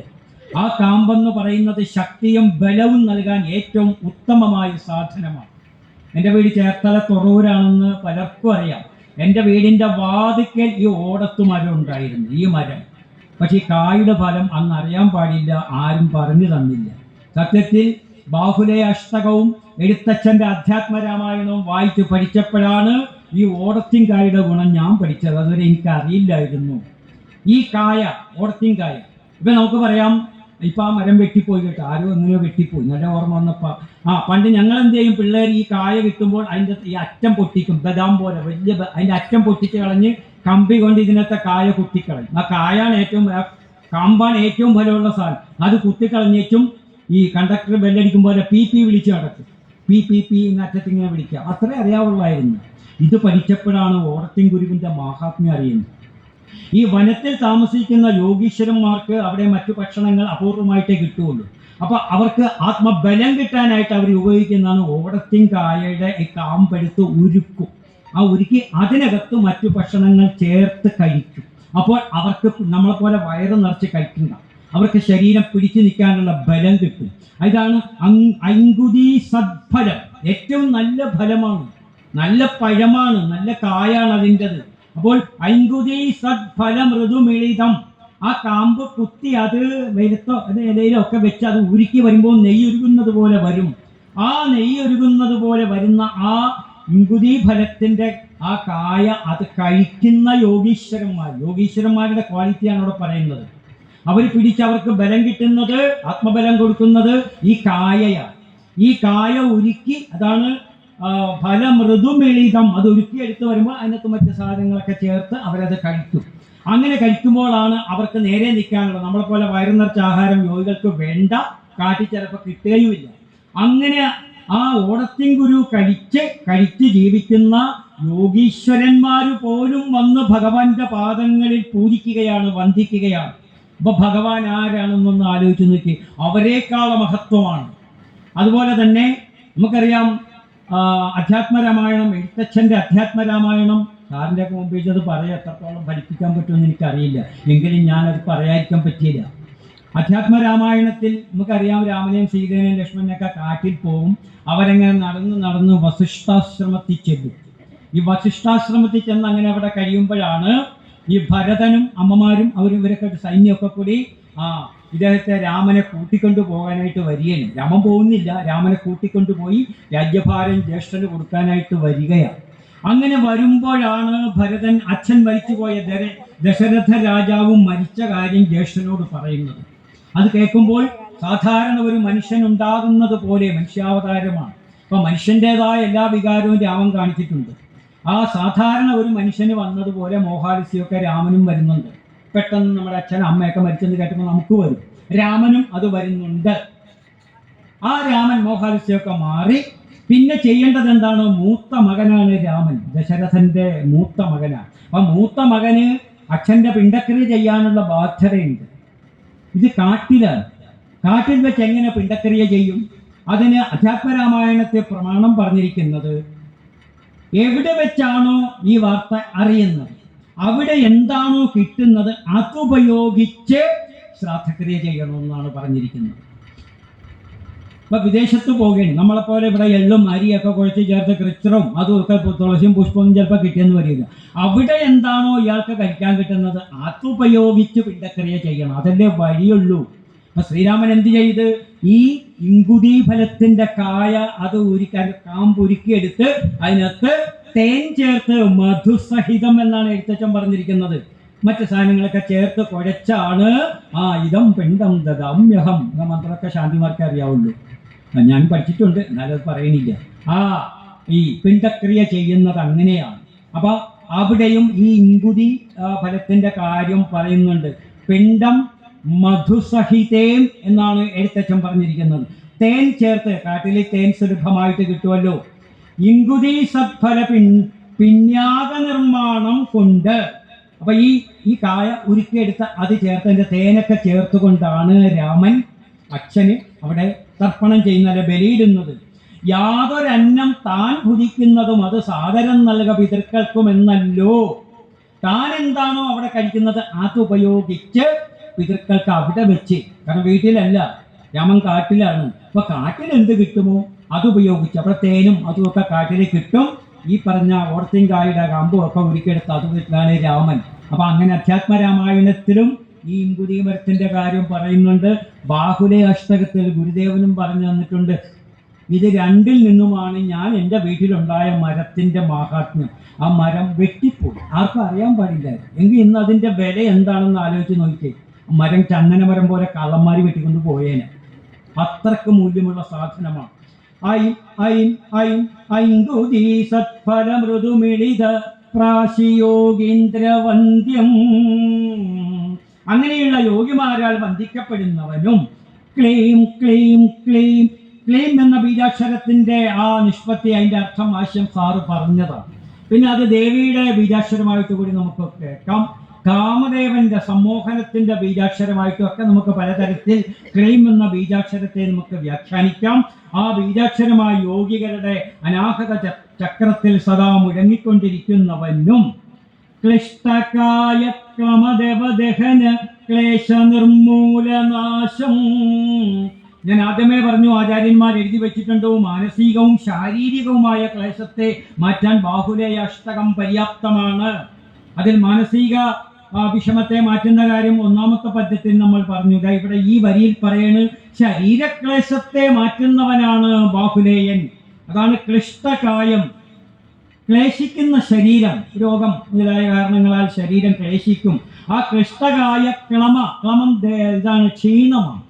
അപ്പൊ അങ്ങനെ രോഗം വന്നോ അസുഖം വന്നോ ഒക്കെ വിഷമിച്ചിരിക്കുന്ന ശരീരത്തിന്റെ ആ ക്ലമത്തെ ദവദഹനം, അതിനെ ദഹിപ്പിക്കുന്ന, കത്തിച്ചു കളയുന്ന തീയാണ്. അപ്പൊ ശരീരക്ലേശത്തെ ഇല്ലാതാക്കുന്ന അഗ്നിയാണ് ഭഗവാൻ ബാഹുലേയൻ.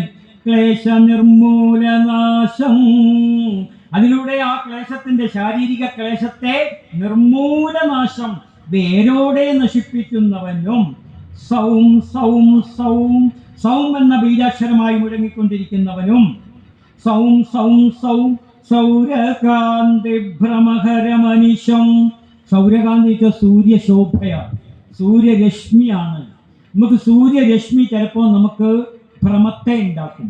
ഉദാഹരണം, മരുഭൂമിയിൽ ചെന്ന് കഴിഞ്ഞാൽ നല്ല ഉച്ച സമയത്ത് സൂര്യകാന്തി സൂര്യരശ്മിയുള്ള സമയത്ത് ദൂരേക്ക് നോക്കിയാൽ അവിടെ വെള്ളം തിളച്ച് പൊങ്ങുന്നത് പോലെ തോന്നും.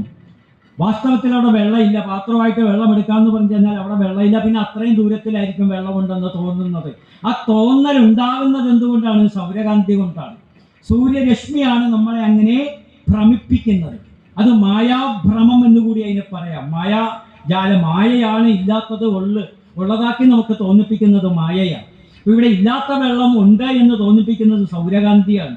സൗരകാന്തി ഭ്രമം, ആ സൂര്യശോഭ നമുക്കുണ്ടാക്കുന്ന ഭ്രമത്തെ, ആ മായാവികാരത്തെ, ഹരം അതിനെ ഇല്ലാതാക്കുന്ന, അനിശം എല്ലായ്പ്പോഴും പെട്ടെന്ന് തന്നെ മായാവിഭ്രമത്തെ ഇല്ലാതാക്കുന്നവനുമായ ഭാവയേ ബാഹുലേയം, അങ്ങനെയെല്ലാമുള്ള ബാഹുലേയനെ ഞാൻ ഭാവനം ചെയ്യുന്നു, വിഭാവനം ചെയ്യുന്നു, പ്രാർത്ഥിക്കുന്നു.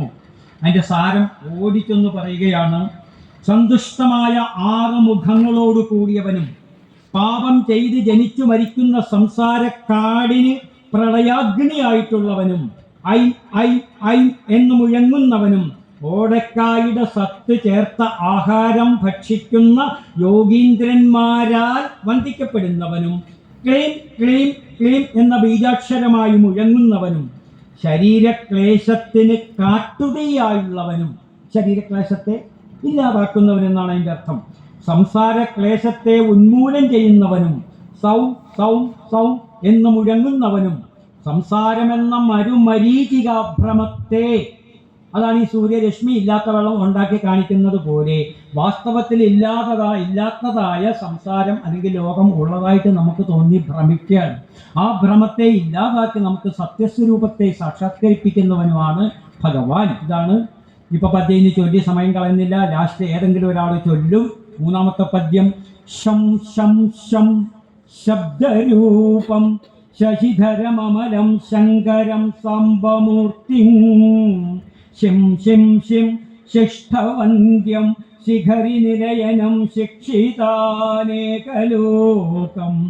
ശും ശും ശും ശുഭ്രഹാസം ശുഭകരമതിസന്ദേഹ സന്തോഹ നാശം ശൗം ശൗം ശൗം ശൗക്ലിതാംഗം സിതഭസിതഗണ ഭാവയേ ബാഹുലേയം.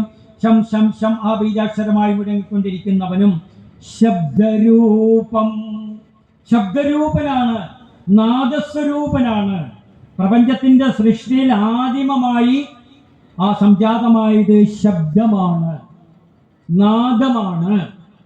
ഇപ്പൊ നമുക്ക് കാളിനാടകത്തിൽ തന്നെ നമോ നാദബിന്ദുആത്മികേ, കാളിനെ ഗുരു വിളിക്കുന്നത് നാദബിന്ദുആത്മികേ. ആദ്യം നാദമായി, നാദം ശബ്ദമാണ്. നാമത്തിൽ നിന്നാണ് രൂപമുണ്ടായത്. നാമത്തിൽ നിന്ന് രൂപമായി. ആദ്യ സഞ്ചാരമായത് നാമമാണ്, ശബ്ദമാണ്. ബൈബിളിൽ തന്നെ പറയുന്നുണ്ട്, ആദിയിൽ വചനമുണ്ടായി. വാക്ക് നാദം, വചനമാണ് രൂപമായി മാറിയത്. ബൈബിളും അതിനെ സാധൂകരിക്കുന്നുണ്ട്. അപ്പൊ ഇവിടെ ഭഗവാനെ ശബ്ദരൂപനായിട്ട്, നാദസ്വരൂപനായിട്ട് സങ്കല്പിക്കുകയാണ്. ശശിധരം, അടുത്ത വാക്കാണ് ശശിധരം. ശശിയെ ധരിച്ചിരിക്കുന്നവനെ. ശശി ചന്ദ്രനാണ്. എങ്ങനെയാണ് ചന്ദ്രന് ശശി എന്ന് പേരെന്ന് പറയുന്നത്? ശശം എന്ന് പറഞ്ഞാൽ മുയലാണ്. ഈ ചന്ദ്രനെ കാണുന്ന ആ കളങ്കമുണ്ടല്ലോ, അത് കവികളുടെ ഭാവനയിൽ മുയലാണ് ആ കറുത്ത് കാണുന്നത്. അപ്പൊ മുയലിനെ ധരിച്ചിരിക്കുന്നവനാണ് ശശിധരൻ. ശശത്തെ ധരിച്ചിരിക്കുന്ന അമ്പലിമാവൻ ചന്ദ്രൻ. ഇവിടെ ഭഗവാന്റെ തിരുനെറ്റിയിൽ അച്ഛനെ പോലെ തന്നെ തിരുജടയിൽ ചന്ദ്രക്കലയുണ്ട്. പൂർണ്ണചന്ദ്രനല്ല, ചന്ദ്രക്കലയാണെന്ന് ഓർത്തേക്കണം. ഒരു കല എന്ന് പറയുന്നത് കല അതു ഷോഡശോ ഭാഗോ, ഒരു വൃത്തത്തിന്റെ 16 ഭാഗത്തെയാണ് ഒരു കല എന്ന് പറയുന്നത്. ഇപ്പൊ പൂർണ്ണചന്ദ്രൻ നമുക്കറിയാം 360 ഡിഗ്രിയാണ് ഒരു സർക്കിള്. അതിൻ്റെ 16 ഭാഗിച്ചാൽ ഒരു ഭാഗം ഒരു കൊച്ചു തേങ്ങാപ്പൂള് പോലെ വരും. അങ്ങനത്തെ ഒരു തേങ്ങാപ്പൂളിന്റെ ഭാവത്തിലുള്ള കലയാണ് ഭഗവാന്റെ, ശിവന്റെയും സുബ്രഹ്മണ്യന്റെയും തലയിലിരിക്കുന്നത്. ഈ കലയ്ക്കൊരു പ്രത്യേകത ഉണ്ട്. നമുക്കറിയാം, ഒരു പക്കം എന്ന് പറയുന്നത് 15 ദിവസമാണ്. മാസത്തിൽ 2 പക്കം, 15 15 30 ദിവസം. കറുത്ത പക്കമുണ്ട്, വെളുത്ത പക്കമുണ്ട്. കറുത്ത പക്കം കഴിഞ്ഞാൽ പിന്നെ കുറച്ചേ വെളുത്ത പക്കം വരും. വെളുത്ത പക്കം പൂർണ്ണമായി കഴിഞ്ഞാൽ കുറച്ചേ കറുത്ത പക്കം വരും. അപ്പൊ ഈ 2 പക്കവും കണ്ടിട്ട് പുസ്തകം വായിക്കാൻ പറ്റൂല. വായിച്ചു വരുമ്പോഴായിരിക്കും കറുത്ത പക്കം കയറി വന്നത്. കറണ്ട് പോയി, വെളിച്ചമില്ല. നേരെ മറിച്ച് 16ാമത്തെ കല, അതാണ് ഈ പറഞ്ഞ ഷോഡശം എന്ന് പറയുന്നത്. ആ കല എപ്പോഴും പ്രകാശിച്ചു കൊണ്ടേയിരിക്കുന്ന കലയാണ്. അതിന് ഈ പറഞ്ഞ പോലെ വൃദ്ധിക്ഷയമില്ല. അതുകൊണ്ടാണ് ആ കലയെ അമൃത കലയെന്നാണ് പറയുന്നത്. ഭഗവാൻ ധരിച്ചിരിക്കുന്നത് അമൃത കലയാണ് ധരിച്ചിരിക്കുന്നത്. അപ്പൊ ശശിധരം എന്ന് പറയുമ്പോൾ ചന്ദ്രകലയെ ധരിച്ചിരിക്കുന്നവനും, ശം ശം ശം ശബ്ദരൂപം ശശിധരം. അടുത്ത വാക്കാണ് അമലം, മലമല്ലാത്തവൻ, ശുദ്ധമായവൻ, പരിശുദ്ധനായവൻ, യാതൊരുവിധ മലമില്ലാത്തവൻ, അതാണ് പരിശുദ്ധനും. ശങ്കരം, ശങ്കരൻ, ശമ്മിനെ ചെയ്യുന്നവനാണ് ശങ്കരം. ശം എന്ന് വെച്ചാൽ ശം സുഖസാധന. ശമ്മിന്റെ അർത്ഥം സുഖം, മംഗളം എന്നൊക്കെയാണ് അതിൻ്റെ അർത്ഥം. അപ്പോൾ നമുക്ക് ശമ്മിനെ ചെയ്യുന്നവനാണ് ശങ്കരൻ. ശിവൻ അങ്ങനെയാണ് ശങ്കരൻ എന്ന് പേര് വന്നത്. ഭഗവാൻ എല്ലാവർക്കും സുഖത്തെ പ്രദാനം ചെയ്യുന്നവനായതുകൊണ്ടാണ് ശങ്കരം. ഇവിടെ അച്ഛൻ്റെ മകനാണ് ബാഹുലേയൻ. ബാഹുലേയനും തൻ്റെ ഭക്തന്മാർക്ക് സുഖത്തെ ചെയ്യുന്നവനായതുകൊണ്ട് ഗുരുദേവൻ മകനെയും ശങ്കരാന്ന് വിളിക്കുകയാണ്. ശങ്കരം, ശങ്കരനെ. സാംബമൂർത്തിയും, സാംബമൂർത്തിയും അമ്മയോടുകൂടിയ ശരീരത്തോടു കൂടിയവൻ. അംബ, സാംബ, അമ്പയോടുകൂടിയ. അമ്മ എന്ന് പറയുന്ന ബാഹുലേയന്റെ അമ്മ എന്ന് പറയുന്നത് ശക്തിസ്വരൂപിണിയായ പാർവതി ദേവിയാണ്. ആ പാർവതി ദേവിയോട് കൂടി ആണ് സദാ ഭഗവാൻ എപ്പോഴും വിളയാടുന്നത്. അങ്ങനെയുള്ള സാംബമൂർത്തിയായവനും, ശം ശം ശം ആ ബീജാക്ഷരമായി മുഴങ്ങിക്കൊണ്ടിരിക്കുന്നവനും, ശിഷ്ടവന്ദ്യം ശിഷ്ടന്മാരാൽ എപ്പോഴും വന്ദിക്കപ്പെടുന്നവനും. ശിഷ്ടന്മാരെല്ലാവരും ഭഗവാനെ വന്ന് വന്ദിക്കുകയാണ്. ആരാണ് ശിഷ്ടന്മാരെന്ന് പറഞ്ഞാൽ? ദുഷ്ടന്മാരുടെ എതിരാണ് ശിഷ്ടന്മാർ. ഇപ്പം അതിൻ്റെ അർത്ഥം പറയേണ്ട കാര്യമില്ലല്ലോ. ശിഷ്ടന്മാരുടെ നേരെ എതിരാണ് ദുഷ്ടന്മാർ. ദുഷ്ടന്മാരാരും വന്ന് ഭഗവാനെ വന്ദിക്കില്ല, സജ്ജനങ്ങളെ ഭഗവാനെ വന്ദിക്കുകയുള്ളൂ. അപ്പൊ ശിഷ്ടന്മാരാൽ വന്ദിക്കപ്പെടുന്നവനും സജ്ജനങ്ങളാൽ വന്ദിക്കപ്പെടുന്നവനും ശിഖരി നിലയനം, ആ ശിഖരത്തിൽ നിലയനം ചെയ്യുന്നവനും. ഭഗവാൻ വസിക്കുന്നത് ആ ശിഖരത്തിലാണ്, പർവ്വതത്തിലാണ്. അച്ഛനും അമ്മയും സഹോദരനും അടക്കം കുടുംബമായിട്ട് വസിക്കുന്നത് കൈലാസത്തിലാണ്, അത് ശിഖരമാണ്. ഇനി ഒറ്റയ്ക്ക് താമസിക്കുന്നത് പഴനിമല എന്ന് പറയുന്ന ശിഖരത്തിലാണ്. ഇതാ ഇവിടെ ഇതൊരു ശിഖരമാണ്, ഓർത്തേക്കണം. അത് തമിഴ്നാട്ടിലെ ശിഖരം ആണെങ്കിൽ ഇത് കേരളത്തിലെ മലയാളത്തിലെ ശിഖരമാണ് ചെറായി ഗൗരീശ്വര ക്ഷേത്രം. നമ്മളൊക്കെ ഇപ്പൊ ഇവിടെ ഇരിക്കുന്ന എവിടെയാണ്? സുബ്രഹ്മണ്യം വസിക്കുന്ന മലയാളത്തിലെ ശിഖരത്തിലാണ് നമ്മളൊക്കെ ഇരിക്കുന്നത്. അപ്പൊ ശിഖരത്തിൽ നിലയം കൊള്ളുന്നവൻ, പർവ്വതാഗ്രത്തിൽ വസിക്കുന്നവനും. ശിക്ഷിതാനേക ലോകം, അനേക ലോകത്തെയും ശിക്ഷിക്കുന്നവൻ. ശിക്ഷിക്കുന്ന വെച്ചാൽ വിദ്യാഭ്യാസം കൊടുക്കുന്നവൻ, അല്ലാതെ ഹിംസിക്കുന്നവൻ എന്നല്ല അർത്ഥം. എല്ലാ ലോകത്തെയും ശിക്ഷിക്കുന്നവനാണ്. വിദ്യാമൂർത്തിയാണ് ഭഗവാൻ. ഭഗവാന്റെ അച്ഛനായ മഹാദേവൻ ജ്ഞാനമൂർത്തിയാണ്.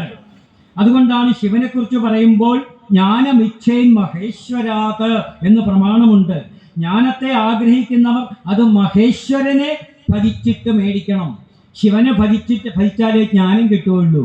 ആ ശിവന്റെ മകനായ ഈ ബാഹുലേയനും അത് നമ്മുടെ ഭഗവാനും ജ്ഞാനമൂർത്തി തന്നെയാണ്. ശിക്ഷിത അനേക ലോകം, എല്ലാ ലോകരെയും ശിക്ഷിക്കുന്നവനാണ്. തെറ്റ് കാണിച്ചാലും ഒരു ശിക്ഷ കൊടുക്കും. അച്ഛന് വരെ ഓങ്കാരത്തിന്റെ അർത്ഥം പറഞ്ഞു കൊടുത്തയാളാണ് മകൻ. അച്ഛനൊരു സംശയം വന്നു, ജ്ഞാനമൂർത്തിയായ അച്ഛന് ഓങ്കാരത്തിന്റെ പൊരുളിനെ കുറിച്ച് ഒരു ഇത്തിരി സംശയം വന്നപ്പോൾ ഈ മകൻ കയറി പറഞ്ഞു കൊടുത്തു. അപ്പൊ പിന്നെ മകന്റെ ജ്ഞാനത്തെക്കുറിച്ച് പറയേണ്ട കാര്യമില്ല. അങ്ങനെ അനേക ലോകരെയും ബ്രഹ്മാവിന് വരെ തിരുത്തി കൊടുത്തയാളാണ്. സാക്ഷാൽ സൃഷ്ടികർത്താവായ ബ്രഹ്മദേവന് വരെ ശിക്ഷ കൊടുത്തയാളാണ്, ശിക്ഷിച്ചയാളാണ്, വിദ്യാഭ്യസിപ്പിച്ചയാളാണ്. അപ്പൊ എല്ലാവരുടെയും ഒരു ഗുരു എന്ന കണക്കിലാണ് ശിക്ഷിതാനേകലോകം. ശും ശും ശും ബീജാക്ഷരമായി ശുഭ്രഹാസം, എപ്പോഴും നല്ല മന്ദസ്മിതത്തോടുകൂടി വെളുത്ത ചിരിയോടുകൂടി ഇരിക്കുന്നവനാണ്. നമുക്ക് സാധിക്കും എപ്പോഴും ചിരിച്ചുകൊണ്ടിരിക്കാൻ. ഭഗവാന്റെ മുഖം കണ്ടു പഠിക്കണം. നേരത്തെ പറഞ്ഞു ഹൃഷ്ടഷട്കന്ധരം, 6 മുഖങ്ങളും ചിരിച്ച മുഖങ്ങളാണ്. ശുഭ്രഹാസം ശുഭകരം, അടുത്ത വാക്കാണ്. എല്ലാവർക്കും ശുഭത്തെ ചെയ്യുന്നവന്. ശുഭം എന്ന് പറഞ്ഞാൽ എന്താണ്? ശിവം ശ്രേയസം ഭദ്രം കല്യാണം മംഗളം ശുഭം. എല്ലാവർക്കും മംഗളത്തെ, കല്യാണത്തെ, ഭദ്രത്തെ, ശിവത്തെ, ശുഭത്തെ ചെയ്യുന്നവനാണ്. ഐശ്വര്യത്തെ ചെയ്യുന്നവന് ശുഭകരമതിസന്ദേഹ സന്തോഷനാശം. സന്ദേഹം സംശയമാണ്. എല്ലാത്തിനെയും കുറിച്ചുള്ള സംശയം, പ്രപഞ്ചത്തെക്കുറിച്ചുള്ള സംശയം, ആധ്യാത്മികതയെക്കുറിച്ചുള്ള സംശയം, ഈശ്വരനെ കുറിച്ചുള്ള സംശയം. നമുക്ക് സംശയങ്ങളേ ഉള്ളൂ. അങ്ങനെയുള്ള അതിമഹത്തായ ഏറ്റവും വലിയ സംശയങ്ങൾ, അതാണ് അതിസന്ദേഹ സന്തോഷം. സന്തോഷം കൂട്ടമാണ്. ഏറ്റവും വലിയ സംശയങ്ങളുടെ കൂട്ടത്തെ നശിപ്പിച്ച് നമ്മുടെ എല്ലാ സംശയങ്ങളും അകറ്റി നമുക്ക് നേർബുദ്ധി അരുളുന്നവനാണ് ബാഹുലേയൻ. അങ്ങനെയുള്ള ബാഹുലേയനെ ശൗം ശൗം ശൗം, ആ ബീജാക്ഷരമായി മുന്നിക്കൊണ്ടിരിക്കുന്നവനെ ശൗക്ലിതാംഗം. ശുക്ലം വെച്ചാൽ വെളുത്തതാണ്, അംഗം ശരീരം. ഇവിടെ പറയാണ് ഭഗവാന്റെ ശരീരം ശൗക്ലിതാംഗം, വെളുത്ത ശരീരമാണെന്നാണ് പറയുന്നത്. അങ്ങനെയുള്ളവനെ, യഥാർത്ഥത്തിൽ സുബ്രഹ്മണ്യന്റെ ശരീരത്തിന്റെ നിറം വെളുപ്പല്ല. നമുക്കറിയാം, ഷടാനനം കുങ്കുമരക്തവർണം. സുബ്രഹ്മണ്യന്റെ ധ്യാനത്തിൽ പറയുന്നുണ്ട് 6 തലയുള്ളവനാണ്, കുങ്കുമ നിറത്തിന്റെ ചുവപ്പുള്ളവനാണ്, കുങ്കുമ നിറമാണ്. അപ്പൊ പിന്നെ എന്താണ് ഗുരുദേവൻ ശൗക്ലിതാംഗം എന്നെഴുതിയത്? ആ വെളുത്ത ഭസ്മം വാരി പൂശിയിരിക്കുന്നു. വെളുത്ത ഭസ്മം ദേഹമാസകലം വാരി പൂശുമ്പോൾ എത്ര കറുത്തയാളും വെളുത്തതായിട്ടേ തോന്നുള്ളൂ. അപ്പോൾ വെള്ള ഭസ്മം പൂശി വെളുത്ത ശരീരസ്ഥനായിട്ടിരിക്കുന്നവൻ, ആ അർത്ഥത്തിൽ എടുത്തോളം ഭഗവാന്റെ ഒറിജിനൽ കളർ എന്ന് പറയുന്നത് സിന്ദൂരവർണ്ണമാണ്. ശൗം ശൗം ശൗം ശൗക്ലിതാംഗം സിതഭസിത ഗണൈർ. സിതഭസിത ഗണൈർ, എങ്ങനെയാണ് ഈ ചുവപ്പ് ശരീരം വെളുപ്പായത്? സിതഭസിത ഗണൈർ, സിതഭസിതം വെളുത്ത ഭസ്മം. ആ വെളുത്ത ഭസ്മം ആവോളം വാരി പൂശിയത് കൊണ്ട് വെളുത്ത ദേഹമുള്ളവനായിരിക്കുന്നവനും ഇങ്ങനെയെല്ലാമുള്ള ബാഹുലേയനെ ഞാൻ ഭാവനം ചെയ്യുന്നു. ശം ശം ശം എന്ന് മുഴങ്ങുന്നവനും ശബ്ദസ്വരൂപനും ചന്ദ്രക്കലാധരനും നിർമ്മലനും മംഗളകരനും സാംബമൂർത്തിയും സജ്ജനവന്ദ്യനും കൈലാസവാസിയും അനേക ലോകങ്ങളെ നിയന്ത്രിച്ച് നിർത്തിയിരിക്കുന്നവനും ശും ശും ശും എന്ന് മുഴങ്ങുന്നവനും ശുഭ്രമായ ചിരിയോടുകൂടിയവനും ശുഭകരനും സംശയങ്ങളുടെ കൂട്ടം നശിപ്പിക്കുന്നവനും ശൗം ശൗ എന്ന് മുഴങ്ങുന്നവനും വെളുത്ത ഭസ്മം പൂശിയതിനാൽ വെളുത്ത ശരീരത്തോടു കൂടിയവനുമായ ബാഹുലേയനെ ഞാൻ ഭാവനം ചെയ്യുന്നു. 4ാമത്തെ പദ്യത്തിലേക്ക് കടക്കുകയാണ്. രം രം രം രമ്യദേഹം രജതഗിരിഗൃഹം രക്തപത്മാഘ്രിയുഗ്മം. രം രം രം, ഞാൻ പദ്യം മുഴുവൻ വായിക്കുന്നില്ല, സമയം കിട്ടിയില്ല. ഓരോ പദത്തിൻ്റെ ആയിട്ട് പറയും, ലാസ്റ്റ് വായിക്കാം. ആ രം രം എന്ന ബീജാക്ഷരമായി മുഴങ്ങിക്കൊണ്ടിരിക്കുന്നവനും രമ്യദേഹം, മനോഹരമായ ശരീരത്തോടു കൂടിയവനും. സുന്ദരനാണ് ഭഗവാൻ, മനോഹരനാണ് ഭഗവാൻ. അതാണ് രമ്യദേഹമുള്ളവന്. അങ്ങനെയുള്ളവന് രജതഗിരിഗൃഹം, രജതഗിരി വെള്ളിമല, വെള്ളിമലയെ വീടാക്കിയിരിക്കുന്നവനും വെള്ളിമല വാസനും. കൈലാസം നമുക്കറിയാം, മഞ്ഞുകൊണ്ടുള്ളതാണ് കൈലാസം. സൂര്യപ്രകാശം തട്ടുമ്പോൾ വെള്ളിയേക്കാളും ശോഭിക്കും. അപ്പൊ കൈലാസവാസനും എന്ന അർത്ഥം നമുക്ക് അവിടെ എടുക്കാം. രജതഗിരിഗൃഹം രക്തപത്മാഘ്രിയുഗ്മം. അഘ്രിച്ച പാദങ്ങളാണ്, അഘ്രി പാദങ്ങൾ. അഘ്രിയുഗ്മം 2 പാദങ്ങൾ. ഭഗവാന്റെ 2 പാദങ്ങൾ എങ്ങനെയുള്ളതാണ്? രക്തപത്മം പോലെയുള്ള 2 പാദങ്ങളോട് കൂടിയവൻ. രക്തപത്മം ചെന്താമര, ചുവന്ന താമര പോലെയുള്ള 2 പാദങ്ങളോട് കൂടിയവൻ. ആള് ചുവപ്പനാണ്, നേരത്തെ അറിയാം. നമുക്കറിയാം, സിന്ദൂരം പറഞ്ഞെന്ന് പറയുമ്പോൾ തന്നെ അറിയാം പാദങ്ങളും ചുവപ്പാണ്. അപ്പൊ അങ്ങനെയുള്ള 2 ചുവന്ന പാദങ്ങളോട്, ആ ചുമന്ന ചെന്താമരപ്പൂ പോലെയുള്ള പാദങ്ങളോട് കൂടിയവനും. റിം റിം റിം, ആ ബീജാക്ഷരമായി മുഴങ്ങുന്നവനും. രക്തശോക പ്രകൃതി പരമജംഘാല ആനീലനേത്രം. രക്തശോക പ്രകൃതി, രക്തശോകം, ശോകം ദുഃഖമാണ്. രക്തശോകം, ശോകം മാറിയ, ശോകമില്ലാത്ത അവസ്ഥയിലേക്ക് ഭഗവാന്റെ മുഖത്തൊരിക്കലും ശോകഭാവമില്ല. നമ്മൾ നേരത്തെ പറഞ്ഞു സന്തോഷഭാവമാണ്. അതുപോലെ തന്നെ ഭക്തന്മാരുടെ ശോകഭാവത്തെയും ഇല്ലാതാക്കുന്നവനാണ് ഭഗവാൻ. രക്തശോക പ്രകൃതി പരമജംഘാലം ആനീലനേത്രം. ഭഗവാന്റെ കണ്ണുകൾ, കൊച്ചു ഭഗവാനാണെന്ന് ഓർത്തേക്കണം, ഉണ്ണിയാണ്. ആ ഉണ്ണിയുടെ കണ്ണുകളുടെ ചുറ്റിനും ആ നീല നിറം പ്രകൃത്യാ തന്നെ ഉണ്ട്. നമ്മളൊക്കെ പിള്ളേർക്ക് നീല നിറം വരാനായിട്ട് മഷി എഴുതി കൊടുത്തിട്ടാണ്. ബാലസുബ്രഹ്മണ്യന്റെ കണ്ണെഴുതി കൊടുക്കേണ്ട ആവശ്യമില്ല. ആ നീല നേത്രം ജന്മനാ തന്നെ ആ നീലിമ പടർന്ന കണ്ണുകളോട്, സുന്ദരമായ കണ്ണുകളോട് കൂടിയവനാണ് ഭഗവാൻ. രും രും രും ആ ബീജാക്ഷരമായി മുഴങ്ങുന്നവനും രൂക്ഷകായ പ്രതിഭടഹനനം, രൂക്ഷകായന്മാരായ കായന്മാരായ നമ്മളെയൊക്കെ ഭയപ്പെടുത്തുന്ന ശരീരമുള്ളവർ അത് രാക്ഷസന്മാരാണ്. അസുരന്മാരൊക്കെയാണ് ഏറ്റവും വലിയ. രാമായണമൊക്കെ വായിക്കുമ്പോൾ അറിയാം, രാക്ഷസന്മാരുടെ ശരീരത്തിന്റെ പ്രത്യേകതയൊക്കെ അതിനകത്ത് എടുത്തെഴുതിയിട്ടുണ്ട്. അങ്ങനെയുള്ള രൂക്ഷകായന്മാരായ ശത്രുക്കൾ, അങ്ങനെ ഏറ്റവും വലിയ ശരീരമുള്ള രാക്ഷസാദികളായ ശത്രുക്കളെ ഹനനം ചെയ്യുന്നവൻ, നിർമൂലനം ചെയ്യുന്നവൻ, ഇല്ലാതാക്കുന്നവൻ, വധിക്കുന്നവനും. രക്തകൗശേയ വസ്ത്രം, സുബ്രഹ്മണ്യന്റെ ഇഷ്ടപ്പെട്ട വസ്ത്രം എന്ന് പറയുന്നത് രക്തകൗശേയമാണ്. കൗശേയം പട്ടാണ്, ചുവന്ന പട്ടാണ് ഭഗവാൻ ഏറ്റവും ഇഷ്ടപ്പെട്ടത്. ആരെങ്കിലും സുബ്രഹ്മണ്യന് വല്ല ഉടയാടൊക്കെ കൊടുക്കാൻ വല്ല പരിപാടി ഉണ്ടെങ്കിൽ ഭഗവാൻ എന്തു കൊടുത്താലും ഉടുക്കും, അത് വേറൊരു കാര്യം. നമ്മൾ എന്തു കൊടുത്താലും ഉടുക്കും, എങ്കിലും ഏറ്റവും ഇഷ്ടപ്പെട്ട കൊടുക്കണല്ലേ നല്ലത്. രക്തകൗശേയ വസ്ത്രം, ചുവന്ന നിറമുള്ള പട്ടുവസ്ത്രം ഉടുത്തയാളാണ് സുബ്രഹ്മണ്യൻ. ഭഗവാൻ ഇഷ്ടം അതാണ്.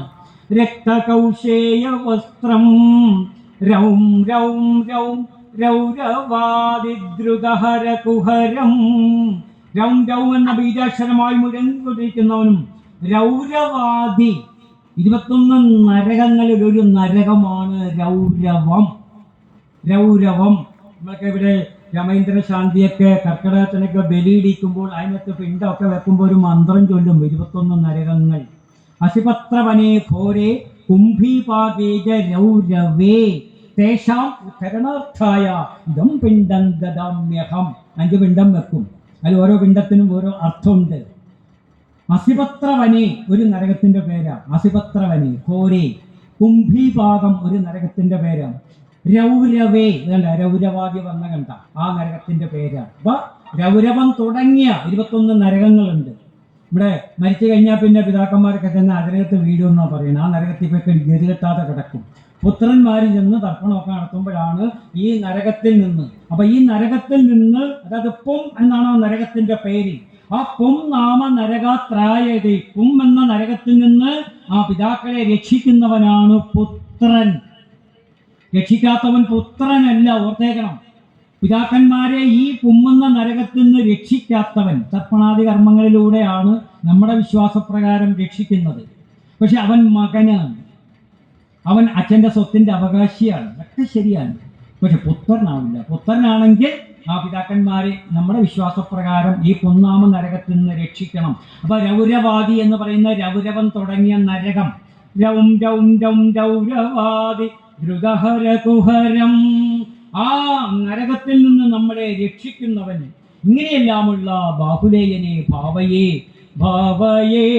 ബാഹുലേയം.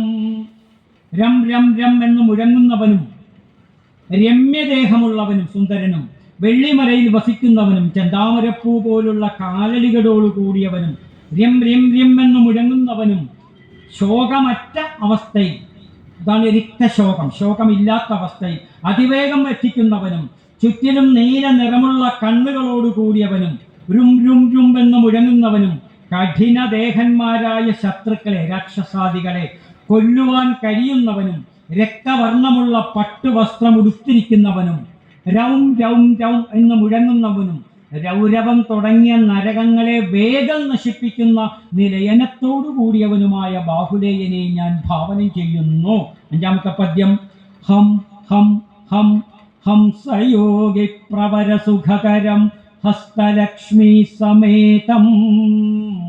ഹം ഹം ഹം ആ ബീജാക്ഷരമായി മുഴങ്ങിക്കൊണ്ടിരിക്കുന്നവനും ഹംസയോഗി പ്രവരസുഖകരം. യോഗികൾ തന്നെ പലതരത്തിലുണ്ട്. സാധാരണ യോഗികളുണ്ട്, പരമഹംസന്മാരുണ്ട്. അതിൻ്റെ ആ ഡിഗ്രി അതനുസരിച്ച് പലതരം ഡിഗ്രി കൂടി വരുമ്പോൾ അങ്ങേയറ്റത്തെ ആണ് പരമഹംസൻ. ശ്രീരാമകൃഷ്ണ പരമഹംസൻ, ശ്രീനാരായണ പരമഹംസൻ എന്ന ഗുരുവിനെ വിശേഷിപ്പിക്കാറുണ്ട്. അങ്ങനെയുള്ള ഹംസയോഗി പ്രവരന്മാര്, ശ്രേഷ്ഠന്മാര്, ശ്രേഷ്ഠന്മാരായ ഹംസയോഗികൾക്ക് സുഖകരം, അവർക്കും സുഖത്തെ കൊടുക്കുന്നവനാണ് ഭഗവാൻ. യതിശ്രേഷ്ഠന്മാർക്ക് പോലും സുഖത്തെ കൊടുക്കുന്നവനാണ്. അങ്ങനെയുള്ളവനും ഹസ്തലക്ഷ്മി സമേതം, ഹസ്തത്തിൽ കയ്യിൽ ലക്ഷ്മിയെ ഐശ്വര്യത്തെ ധരിച്ചിരിക്കുന്നവനും. ഭഗവാന്റെ കയ്യിൽ ഭഗവാൻ ആ ലക്ഷ്മിയെ ധരിച്ചിരിക്കുകയാണ്, ഐശ്വര്യത്തെ ധരിച്ചിരിക്കുകയാണ്. പ്രാർത്ഥിക്കുന്ന ഭക്തന്മാർക്ക് കൊടുക്കാൻ പക്ഷെ ആരും പ്രാർത്ഥിക്കാറുള്ള തരാറുമില്ല. ഭഗവാൻ ഇപ്പൊ ഇത് എഴുതിയിട്ട് എത്ര വർഷമായി, എത്ര പേര് ബാഹുലയാഷ്ടം ഇന്നേ വരെ പഠിച്ചിട്ടുണ്ട്. പിന്നെ എങ്ങനെയാണ് ഭഗവാന്റെ കയ്യിരിക്കുന്ന ലക്ഷ്മിയെ നമുക്ക് കിട്ടുന്നത്? ഇന്ന് തൊട്ടെങ്കിലും അത് പഠിക്കുക. ഭഗവാന്റെ ലക്ഷ്മി നമുക്ക് ഇങ്ങോട്ട് പകർന്നു തരും. ഹിം ഹിം ഹിം, ആ ബീജാക്ഷരമായി വേഗം പറ്റുമോ കേട്ടോ, മഴ വരും. ഹിം ഹിം ഹിം ഹിം എന്ന ബീജാക്ഷരമായി മുഴങ്ങുന്നവനും ഹിതസുഖവരതം, ഹിതസുഖത്തെ, നമ്മൾ ആഗ്രഹിക്കുന്ന സുഖത്തെ, വരത്തെ പ്രദാനം ചെയ്യുന്നവനും. ഭക്തന്മാർ എന്ത് വരമാണോ ആഗ്രഹിക്കുന്നത് ആ വരത്തെ പ്രദാനം ചെയ്യുന്നവനാണ് ഭഗവാൻ. അങ്ങനെയുള്ളവനും ഹിംസയാപേതകീലം, ഭഗവാന്റെ കയ്യിൽ ഒരു ആയുധമുണ്ട്, അതിനാണ് കീലം എന്ന് പറയുന്നത്, വേല്. ആ വേല് പിടിച്ചിരിക്കുന്നത് കൊണ്ടാണ് ഭഗവാനെ വേലായുധൻ എന്ന് പറഞ്ഞിരിക്കുന്നത്. ഭഗവാൻ ഈ വേല് പിടിച്ചിരിക്കുന്നത് നമ്മൾ ആരെയും ഒന്ന് കുത്തി നോവിക്കാനല്ല. ആ വേല് കൊണ്ട് ഭഗവാൻ ഒരു എറുമ്പിനെ പോലും ഉപദ്രവിച്ചിട്ടില്ല. അതാണ് ഹിംസയാപേത കീലം, ഹിംസ തൊട്ടു തീണ്ടാത്ത കീലത്തെ, ആയുധത്തെ, വേലിനെ ധരിച്ചിരിക്കുന്നവനും. ഹും ഹും ഹും ബീജാക്ഷരമായി ഹുംകൃതിത്വം സ്ഥിതരജനിചര ക്രൗര്യ കൗടില്യമൂർത്തി. സാധാരണ ഹും ഹും ഹും എന്ന ആ ആർത്തനാദം ഉണ്ടാക്കിക്കൊണ്ടുവരുന്നത് രാക്ഷസന്മാരാണ്. പേടിപ്പിക്കുന്ന അട്ടഹാസത്തോട് ഹും ഹും ഹും എന്ന ധ്വനി മുഴക്കിക്കൊണ്ടുവരുന്നത് രജനിചരന്മാരാണ്. രജനിചരന്മാര് രാത്രിയിൽ സഞ്ചരിക്കുന്നവര്, ഇത് രാക്ഷസന്മാരാണ്. നക്തഞ്ചരന്മാരെന്ന് പറയുവരെ, നക്തൻ രാത്രിയാണ്, രാത്രി സഞ്ചരിക്കുന്നവർ രാക്ഷസന്മാരാണ്. ആ രാക്ഷസന്മാരെ അവര് പോലും ഭഗവാന്റെ ഹുങ്കാരം കേൾക്കുമ്പോൾ പേടിച്ചു പോകും. അവരെയും വെല്ലുന്ന ഹുങ്കാരം പുറപ്പെടുവിക്കുവാൻ അത് ശത്രുക്കളുടെ മുന്നിൽ ചെല്ലുമ്പോൾ, ഭക്തരുടെ മുന്നിലല്ല. അങ്ങനെയുള്ള ക്രൗര്യ കൗടില്യമൂർത്തിയാണ് ഭഗവാൻ. അവരുടെ ശത്രുക്കളെ മുന്നിൽ ചെല്ലുമ്പോൾ ഭഗവാൻ ഇത്തിരി ക്രൂരനാകും, ഇത്തിരി കൗടില്യനാകും. അത് ശത്രുക്കളെ നേരിടാൻ വേണ്ടിയിട്ടാണ്. അങ്ങനെയുള്ളവനും ഹൈ ഹൈ ഹൈ ആ ബീജാക്ഷരമായി മുഴങ്ങുന്നവനും. ഹൈമകുംഭായതകര സഹജം, ഹൈമകുംഭം സ്വർണകുംഭം, ഹേമം സ്വർണമാണ്, ഹൈമകുംഭം സ്വർണം നിറച്ചിരിക്കുന്ന ചെപ്പ്, കുടം. ആയതകര സഹജം, ആയതകരം നീണ്ട കൈ, ആയുധം നീണ്ടതാണ്. നമ്മുടെ സങ്കല്പത്തിലെ ദേവീദേവന്മാരിൽ ഏറ്റവും നീണ്ട കൈയുള്ളയാള് വിനായകനാണ്, ഗണപതിയാണ്. ഗണപതിയുടെ തുമ്പിക്കൈക്കാണ് ഏറ്റവും നീളമുള്ളത്, ബാക്കി ദേവന്മാർക്കൊന്നും അത്ര നീളയില്ല. ആ തൻ്റെ ആയതകരത്തിൽ, നീണ്ട തുമ്പിക്കൈയിൽ ഹേമകുംഭം സ്വർണകുംഭം പിടിച്ചിരിക്കുന്നത് ഗണപതിയാണ്. ഗണപതിയുടെ പടം നോക്കിയാൽ അറിയാം, മിക്കവാറും ചിത്രങ്ങളിലൊക്കെ ഉണ്ടാകും തുമ്പിക്കൈയുടെ അറ്റത്തെ വളഞ്ഞ ഭാഗത്ത് ഒരു ചെപ്പ് പിടിച്ചിട്ടുണ്ട്. ആ ചെപ്പിനകത്ത് നിറച്ച് സ്വർണമാണ്. സ്വർണം എന്ന് പറയുന്നത് ഐശ്വര്യത്തിന്റെ പ്രതീകമാണ്, ഓർത്തേക്കണം. വിനായകൻ ഇത് പിടിച്ചിട്ട് നടക്കുകയാണ്. അതിനകത്ത് വിനായക അഷ്ടകത്തിലും പറഞ്ഞിട്ടുണ്ട്, ഒരു മനുഷ്യൻ വിനായക അഷ്ടകം ഒന്നും തെറ്റാതെ ചൊല്ലില്ല. ഞങ്ങൾക്ക് സ്വർണ്ണയില്ലേ സ്വർണ്ണയില്ല എന്ന് പറഞ്ഞ് നടക്കുകയില്ല, വിനായകൻ തരൂല്ല. വിനായക അഷ്ടകം ഒന്ന് തെറ്റില്ലാതെ, ഒരു നൂറ്റാണ്ട് കഴിഞ്ഞില്ലേ ഇത് ഗുരുദേവൻ എഴുതിയിട്ട്, എത്ര പേർക്ക് തെറ്റില്ലാതെ വിനായക അഷ്ടകം ചൊല്ലാൻ അറിയാം. ഇന്ന് തൊട്ട് വിനായക അഷ്ടകം ചൊല്ലുക, ഭഗവാൻ തരും, സ്വർണം തരും. നമ്മളെ ഒരു മക്കളെയും കല്യാണം മുടങ്ങില്ല, പക്ഷെ പ്രാർത്ഥിച്ചാലേ കിട്ടുള്ളൂ, അല്ലാത്തവർക്ക് കിട്ടില്ല. അപ്പോൾ ആയുധകരത്തിൽ, നീണ്ട കരത്തിൽ സ്വർണകുംഭം പിടിച്ചിരിക്കുന്ന വിനായകൻ, ആ വിനായകന്റെ അനുജനായിട്ടുള്ളവൻ സുബ്രഹ്മണ്യൻ വിനായകന്റെ അനുജനാണ്. ഒരു സീരിയല് ഞാൻ കണ്ടു, അതിനകത്ത് സുബ്രഹ്മണ്യൻ വിനായകന്റെ ജ്യേഷ്ഠനായിട്ട്, എന്തൊരു അബദ്ധാണ് സീരിയലുകാരൊക്കെ പറഞ്ഞിരിക്കണം എന്ന് ആലോചിച്ച് നോക്കി. ഞാനൊരു സുബ്രഹ്മണ്യ ക്ഷേത്രം പോണേക്കരയുണ്ട്, ഞാനവിടെ ക്ലാസ് എടുക്കുന്ന ആളാണ്. സുബ്രഹ്മണ്യ ക്ഷേത്രമാണ് പോണേക്കര, എല്ലാവർക്കും അറിയാം. അവിടുത്തെ മേൽശാന്തി, ഇപ്പം അദ്ദേഹം ഇല്ല. ആ മേൽശാന്തി ഞാനിതിങ്ങനെ ഈ വിനായക അഷ്ടം ഇത് വെച്ച് പഠിപ്പിച്ചു. ഹൈമകുംഭായതകര സഹജം, ഹേമകുംഭം സ്വർണകുംഭം തുമ്പിക്കൈയിൽ പിടിച്ചിരിക്കുന്നവന്റെ അനുജൻ. ഇത് ഈ ശാന്തി മേൽശാന്തി കേട്ടിരിക്കും. എൻ്റെ മുമ്പ് വെച്ച് പറയില്ല, പറയാനുള്ള ധൈര്യമില്ല. ഞാൻ പോന്നു കഴിച്ചപ്പോൾ അദ്ദേഹം ആ പെണ്ണുങ്ങളൊക്കെ വിളിച്ചു, ആ സാറ് പഠിപ്പിച്ച തെറ്റാണ് കേട്ടോ. വിനായകൻ്റെ ചേട്ടനാണ് സുബ്രഹ്മണ്യൻ. എങ്ങനെയുണ്ടെന്ന് ആലോചിച്ച് നോക്കി. അവിടെയാണ് രാമചന്ദ്രൻ ശാന്തിയുടെയൊക്കെ പ്രസക്തി ഇരിക്കുന്നത്. ശാന്തിമാരൊക്കെ ഉണ്ട്, പക്ഷെ എല്ലാവരും നല്ല ശാന്തിയൊന്നുമല്ല.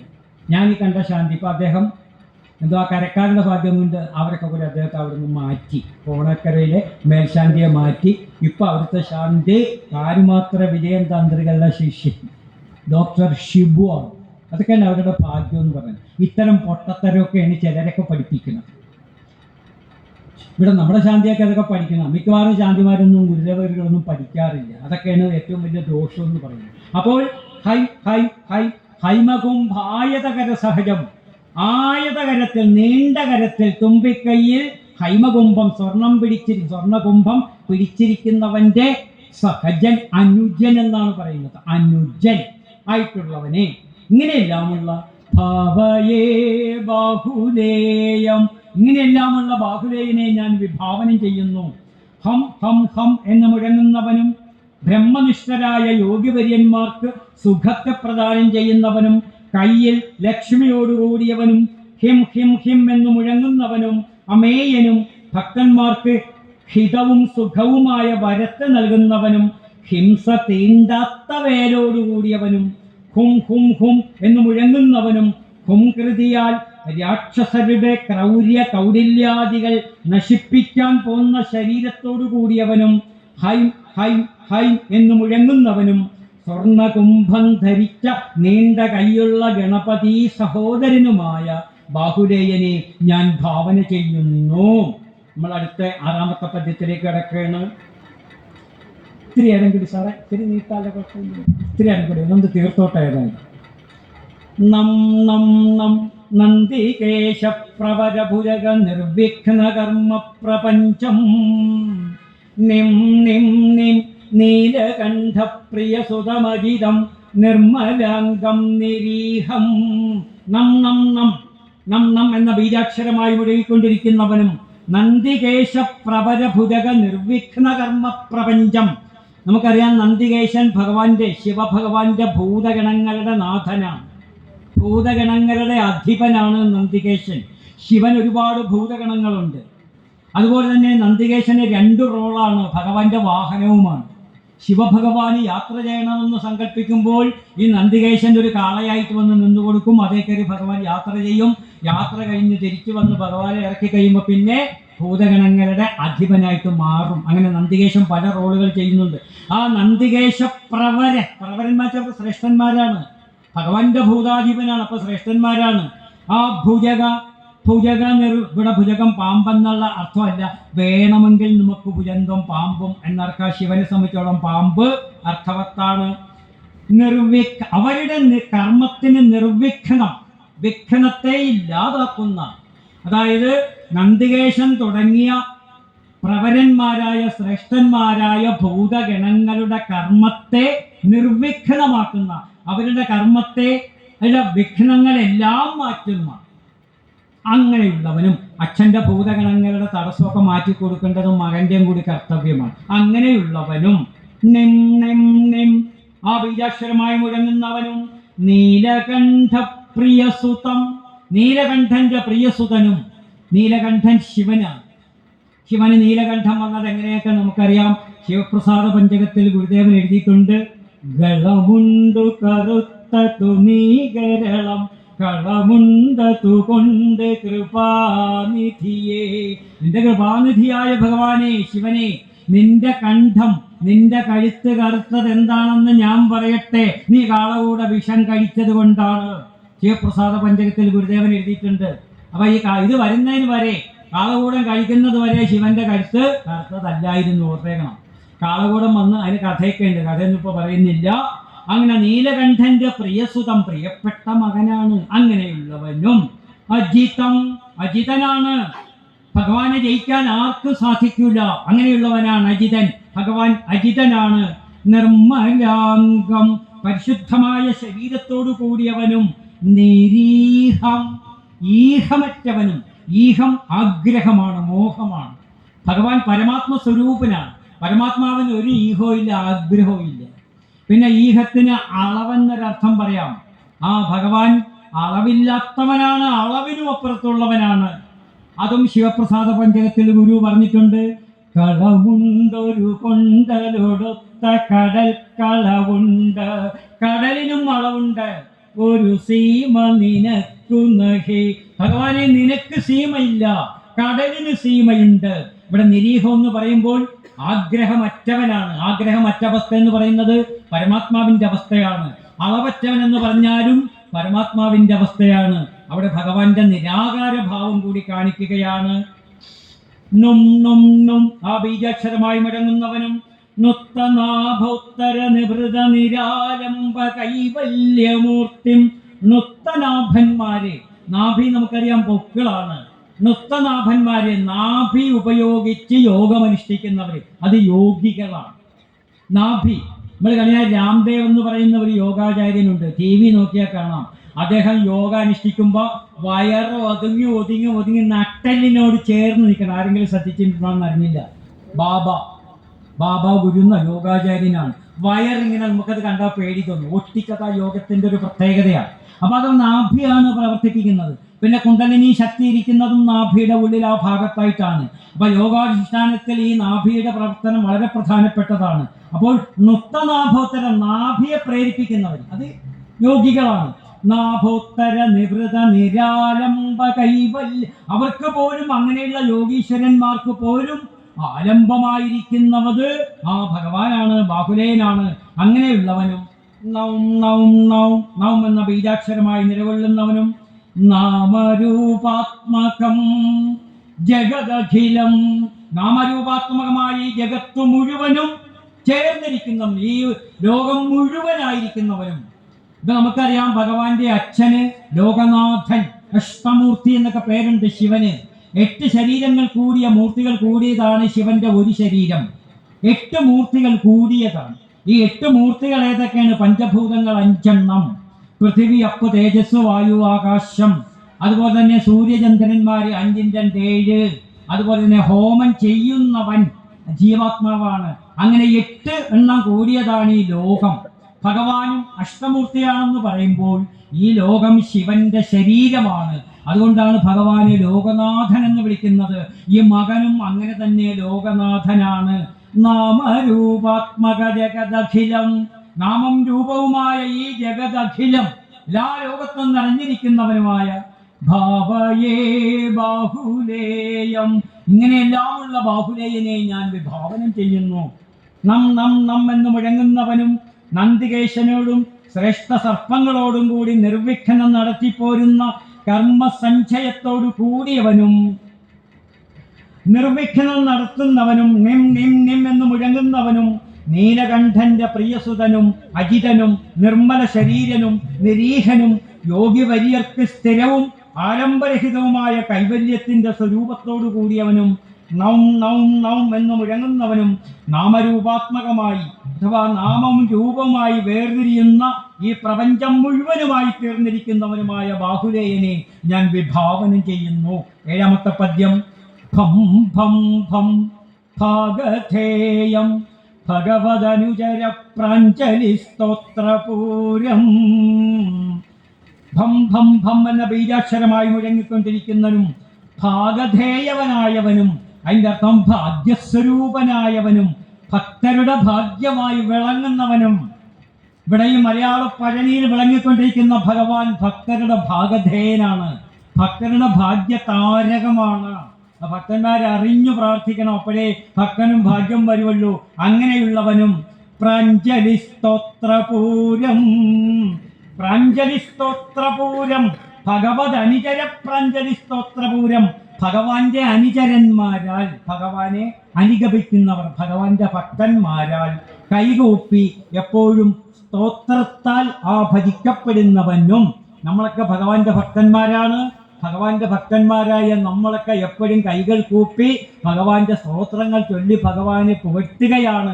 അങ്ങനെ പുകഴ്ത്തപ്പെടുന്നവനും ഭിം ഭിം ഭിം ഭീമനാദാന്തകമദനഹരം, ഭീമനാദാന്തകം, ഭീമനാദം മുഴക്കിക്കൊണ്ടുന്നവരുടെ അന്തകനാണ്. അത് രാക്ഷസന്മാരാണ്, അസുരന്മാരാണ്. ഭീമനാദം, പേടിപ്പിക്കുന്ന ശബ്ദം, അവരുടെയൊക്കെ അന്തകനാണ് ഭഗവാൻ. അങ്ങനെയുള്ളവനും മദനഹരം, മദനൻ കാമദേവനാണ്. നമുക്കറിയാം അച്ഛനായ ശിവനാണ് കാമനെ ചുട്ടത്. അത് ഗുരുദേവൻ തന്നെ കുണ്ടലിനി പാട്ടിൽ എഴുതിയിട്ടുണ്ട്.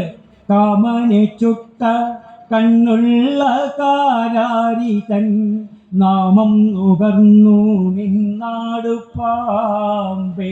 അച്ഛനാണ് മൂന്നാം കണ്ണ് ഉപയോഗിച്ച് കാമനെ ചുട്ടത്. ഇവിടെ അച്ഛൻ ചുട്ട സ്ഥാനത്ത് മകനും കാമനെ ചുട്ടതായിട്ട് സങ്കല്പിച്ചിരിക്കുകയാണ്. അതാണ് മദനഹരം. മദനൻ കാമനാണ്. കാമന്റെ പര്യായങ്ങളിൽ മദനനുണ്ട്. തുടങ്ങുന്നത് തന്നെ മദനൻ എന്നാണ്. മദനൻ, മന്മഥൻ, മാരൻ, പ്രദ്യുമ്നൻ, മീനകേതനൻ, കന്ദർപ്പൻ, ദർപ്പകൻ, അനങ്കൻ, കാമൻ, പഞ്ചശരൻ, സ്മരൻ, ശമ്പരാരി, മനസിജൻ, കുസുമേഷു, അനന്വജൻ, പുഷ്പധന്വൻ, രതിപ്പത്തി. രതി എന്നാണ് ഭാര്യയുടെ പേര്. മകരധ്വജൻ, കാമദേവന്റെ കൊടിയടയാളം മീനാണ്. ആത്മഭൂ, സ്വയം ജനിക്കുന്നവനാണ്. അപ്പം മദനനെ ഹരിച്ചവനാണ്, കാമനെ നിഗ്രഹിച്ചവനാണ്. അങ്ങനെയുള്ളവനും ഭീഷിതാരാതിവർഗം, നമ്മളെയൊക്കെ ഭീഷണിപ്പെടുത്തുന്നവർ അഥവാ നമ്മളെയൊക്കെ ഭയപ്പെടുത്തുന്നവരുടെ ആ അരാതിവർഗം, അത് ശത്രു, അരാതി ശത്രുവാണ്. ആ ശത്രുവർഗത്തെയൊക്കെ ഇല്ലാതാക്കുന്നവനും ഭും ഭും ഭും ആ ബീജാക്ഷരമായി മുഴങ്ങുന്നവനും ഭൂതിഭൂഷാർച്ചിതം, ആ നേരത്തെ പറഞ്ഞില്ലേ ഒരുപാട് ഭസ്മം വാരിത്തേക്കുന്നവനും ഭൂതിഭൂഷാർച്ചിതം, ഒരുപാട് ഭസ്മം വാരിത്തേക്കുന്നവനും അമിത സമസ്താർത്ഥശാസ്ത്രന്തരംഗം, അമിതമായ അനേകം ആ സമസ്ത ഒരുപാട് അർത്ഥങ്ങളുള്ള ശാസ്ത്രം, ശാസ്ത്രാന്തരംഗം, ആ ശാസ്ത്രങ്ങളൊക്കെ എല്ലാത്തിലും അവഗാഹമുള്ള ജ്ഞാനിയായവനും ഭൗം ഭൗം ഭൗം ആ ബീജാക്ഷരമായി മുഴങ്ങുന്നവനും ഭൗമമുഖ്യം ഭൂമിയിൽ അവതരിച്ചിട്ടുള്ള അവതാരങ്ങളിൽ ഏറ്റവും പ്രധാനപ്പെട്ട അവതാര സ്വരൂപമായിട്ടുള്ളവനും ഗ്രഹഗണനപ്പെടും. ഗ്രഹഗണനം വെച്ചാൽ ജ്യോതി, ഈ ഗ്രഹങ്ങളെ ഉപയോഗിച്ച് നടത്തുന്ന വിദ്യയാണ് ഗ്രഹഗണനം, അതായത് ജ്യോതിഷം. നവഗ്രഹങ്ങളെയൊക്കെ ഉപയോഗിച്ചാണല്ലോ ജ്യോതിഷം നടക്കുന്നത്. ആ ഗ്രഹഗണനത്തിൽ ജ്യോതിഷത്തിൽ പടുവായിട്ടുള്ളവൻ, സമർത്ഥനായിട്ടുള്ളവനാണ് സുബ്രഹ്മണ്യൻ. സുബ്രഹ്മണ്യനാണ് ജ്യോതിശാസ്ത്രത്തിന്റെ ആചാര്യൻ എന്നാണ് നമ്മുടെ സങ്കല്പം. അതുകൊണ്ടാണ് ജ്യോതിഷന്മാരൊക്കെ ജ്യോതിഷം വെക്കുമ്പോൾ തന്നെ ആദ്യം സുബ്രഹ്മണ്യന്റെ മന്ത്രമാണ്. ഷടാനനം കുങ്കുമരൈ കവടി ഇങ്ങനെ വെക്കൂല. രക്തവർണം മഹാമതിൻ ദിവ്യമയൂരവാഹൻ എന്നൊക്കെ പറഞ്ഞാണ് കവടി എടുത്ത്. ഇപ്പോൾ സുബ്രഹ്മണ്യനെ ധ്യാനിച്ചിട്ടാണ് ജ്യോത്സ്യന്മാരൊക്കെ. അപ്പൊ ഗ്രഹഗണന പടുവാണ്. ഗ്രഹങ്ങളെ ഉപയോഗിച്ച് ഗണനം നടത്തുന്നതിൽ പടുവാണ്, സമർത്ഥനാണ്. ഇങ്ങനെയെല്ലാമുള്ള ഭാവയേ ബാഹുലേയം, ഭം ഭം ഭം എന്ന് മുഴങ്ങുന്നവനും ഭക്തരുടെ ഭാഗ്യസ്വരൂപനും ഭഗവാന്റെ അനുചരന്മാരാൽ കൈകൂപ്പി സ്തുതിക്കപ്പെടുന്നവനും ഭിം ഭിം ഭിം എന്ന് മുഴങ്ങുന്നവനും സിംഹമുഖാസുരനെയും കാലനെയും കാമനെയും ഹനിച്ചവനും ശത്രു സമൂഹത്തെ ഭയപ്പെടുത്തി ഓടിക്കുന്നവനും ഭും ഭും ഭും എന്ന് മുഴങ്ങുന്നവനും ഭസ്മ ആഭൂഷണങ്ങളാൽ അലങ്കരിക്കപ്പെട്ടവനും അളവറ്റ അർത്ഥമടങ്ങുന്ന ശാസ്ത്രസാരം മുഴുവനായും ഗ്രഹിച്ചവനും ഭൗം ഭൗം ഭൗം എന്ന് മുഴങ്ങുന്നവനും ഭൂമിയിലെ അവതാരങ്ങൾ പ്രധാനിയും ചൊവ്വ മുതലായ ഗ്രഹങ്ങളെ ഗണിക്കുന്നതിൽ ഭൗമം എന്ന് വെച്ചാൽ അതിനകത്ത് ചൊവ്വയ്ക്ക് അങ്ങനെ ഒരു അർത്ഥമുണ്ട്. ഈ ചൊവ്വ മുതലായ ഗ്രഹങ്ങളെയൊക്കെ ഉപയോഗിച്ചാണല്ലോ ജ്യോതിഷമൊക്കെ ഗണനം നടത്തുന്നത്. അപ്പൊ ചൊവ്വ മുതലായ ഗ്രഹങ്ങളെ ഗണിക്കുന്നതിൽ അതാണ് ഭൗമമുഖ്യം എന്ന വാക്കിന് അങ്ങനെയും അർത്ഥമുണ്ട്. സമർത്ഥനുമായ ബാഹുലേയനെ ഞാൻ വിഭാവനം ചെയ്യുന്നു. അത് നമ്മൾ അവസാനത്തെ പദ്യത്തിലേക്ക് കിടക്കുകയാണ്. എട്ടാമത്തെ പദ്യം. വം വം വം ആ ബീജാക്ഷരമായി മുഴങ്ങുന്നവനും വാഹിനീശം, വാഹിനിയുടെ ഈശനായിരിക്കുന്നവൻ. വാഹിനി നദിയാണ്, പ്രവാഹിനിയാണ്, ഒഴുകുന്നതാണ്, തരംഗിണിയാണ്. ഇവിടെ ഗംഗാനദിയാണ് വാഹിനി എന്ന് പറയുന്നത്, ജലപ്രവാഹം. ആ ഗംഗാനദിയുടെ ഈശനായിട്ടുള്ളവും നമുക്കറിയാം. അച്ഛനാണ് ഗംഗാധരൻ, അച്ഛൻ്റെ ജടയിലാണ് ഗംഗ ഇരിക്കുന്നത്. ഇവിടെ മകനെയും ഗംഗാധരനായിട്ട് തന്നെ അച്ഛനെ പോലെ തന്നെ ഗണിച്ചിരിക്കുകയാണ് ഗുരുദേവൻ. അതാണ് വാഹിനീശം, നദിയുടെ ഈശനായിട്ടുള്ളവനും ഗംഗാധരനായിട്ടുള്ളവനും. വലരിപു നിലയ സ്തോത്ര സമ്പത് സമൂഹം. വലരിപു, വലൻ എന്ന് പറയുന്നത് ഒരു അസുരന്റെ പേരാണ്, വലാസുരൻ. ഈ വലാസുരനെ കൊന്നത് ദേവേന്ദ്രനാണ്.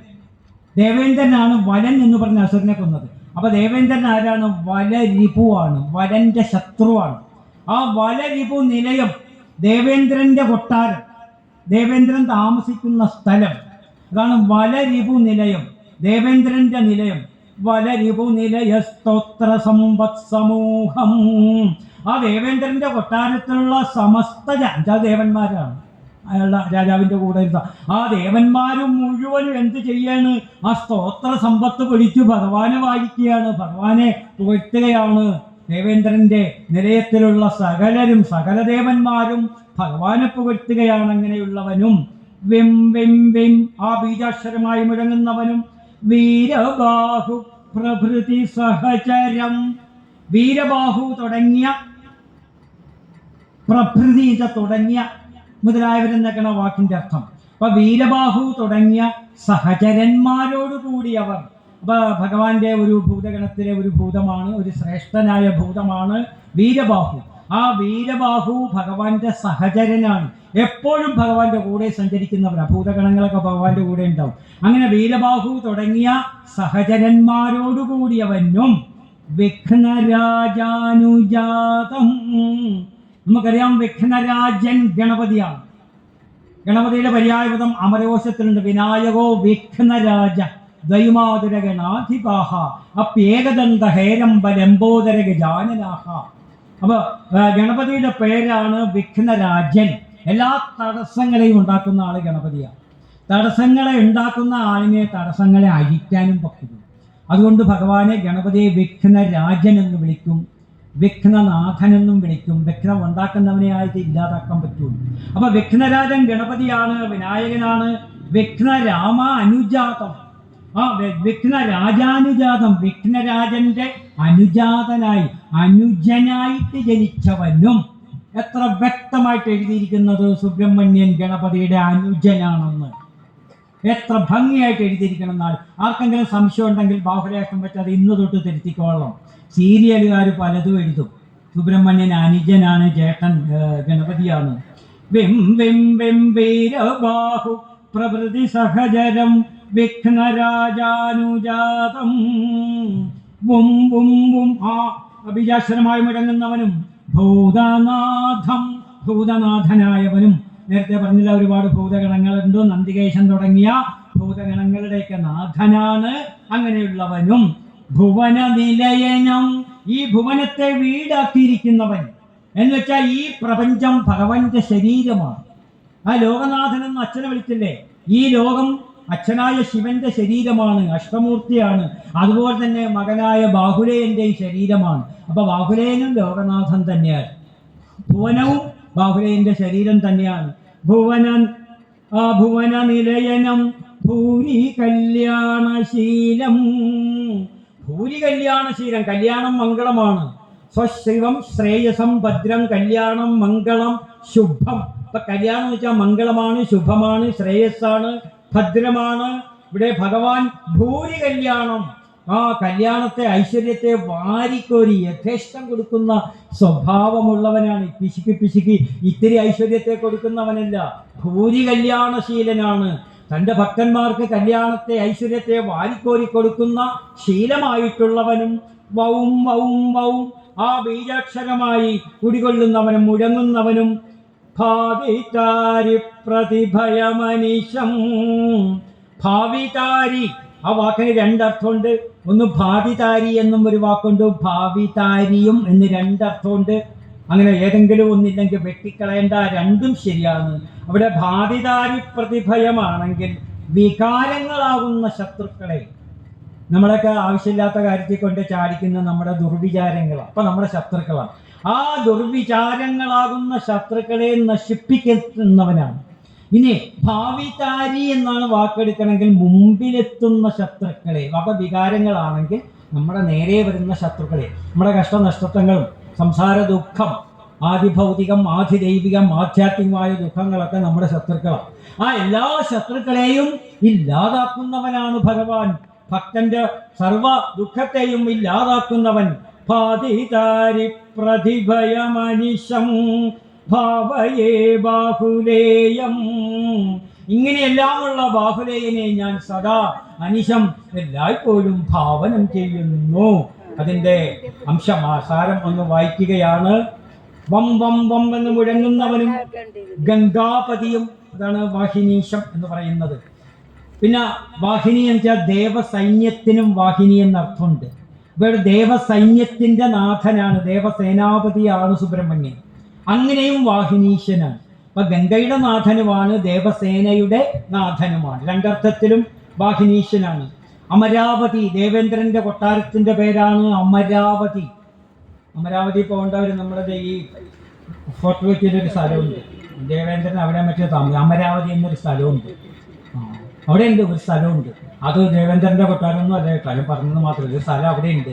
അമരാവതിയിലുള്ളവർ സദാ ആ വാറ്റുന്നവനും, അവിടെ ഉള്ളത് ദേവന്മാരാണ്. ദേവന്മാര് ദേവേന്ദ്രൻ അടക്കം ഭഗവാനെ വാറ്റിക്കൊണ്ടിരിക്കുകയാണ്. ബിം ബിം ബിം എന്ന് മുഴങ്ങുന്നവനും, വീരബാഹു തുടങ്ങിയ സഹചരന്മാരോട് കൂടിയവനും, ഗണപതിയുടെ അനുജനായി ജനിച്ചവനും, ബും ബും ബും എന്ന് മുഴങ്ങുന്നവനും, ഭൂതനാഥനും, ലോകം മുഴുവൻ ഇടതിഞ്ഞു വസിക്കുന്നവനും, അതുപോലെ അത്യധികം മംഗളസ്വരൂപനും, വൗ വൗ വൗ എന്ന് മുഴങ്ങുന്നവനും, വികാരങ്ങളാകുന്ന അഥവാ മുൻപിലെത്തുന്ന ശത്രുക്കളെ നശിപ്പിക്കുന്നവനുമായ ബാഹുലേയനെ ഞാൻ സദാ ഭാവന ചെയ്യുന്നു. ഇതാണ് ബാഹുലേ അഷ്ടകത്തിന്റെ ഏകദേശം. ഇനി നമ്മൾ അറിയാത്തൊരു ഭാവം ബാഹുലേ അഷ്ടകത്തിനുണ്ടെന്ന് താന്ത്രികന്മാര്, ഈ നേരത്തെ പറഞ്ഞ ഭാസ്കരൻ സാർ അടക്കമുള്ള ആചാര്യന്മാര് വ്യക്തമാക്കിയിട്ടുണ്ട്. ബാഹുലേ അഷ്ടകത്തിന് നല്ല താന്ത്രിക ഭാവമുണ്ട്. ബാലാസുബ്രഹ്മണ്യ മന്ത്രം ഇതിനകത്ത് ഗുരുദേവൻ അടക്കിയിട്ടുണ്ട് എന്ന് പണ്ഡിതശ്രേഷ്ഠന്മാര്, തന്ത്രശ്രേഷ്ഠന്മാരൊക്കെ പറഞ്ഞിട്ടുണ്ട്. ബാലസുബ്രഹ്മണ്യ മന്ത്രമല്ല, ബാലാസുബ്രഹ്മണ്യ മന്ത്രം. അതിലേക്ക് കടക്കുന്നില്ല. ഇവിടെ ബാഹുലേഷ്ടം നിങ്ങൾ സമാപിപ്പിക്കുകയാണ്. ഞാൻ എൻ്റെ ഈ വാക്കുകൾ, ഇത് ഗുരുവിൻ്റെ വാക്കുകളാണ്. ഈ വാക്കുകൾ ഞാൻ ഗുരുവിൻ്റെ തൃപ്പാദങ്ങളിൽ സമർപ്പിക്കുന്നു, ബാഹുലേയൻ്റെ പാദങ്ങളിൽ സമർപ്പിക്കുന്നു, നമ്മുടെയൊക്കെ ആചാര്യൻ്റെ തൃപ്പാദങ്ങളിൽ ഞാൻ സമർപ്പിക്കുന്നു, രാമനാഥൻ സാറിൻ്റെ പാദങ്ങളിൽ സമർപ്പിക്കുന്നു. എല്ലാവരോടും മഹാഗുരുവിൻ്റെ നാമത്തിൽ നന്ദി പ്രകാശിപ്പിക്കുന്നു. നമസ്കാരം.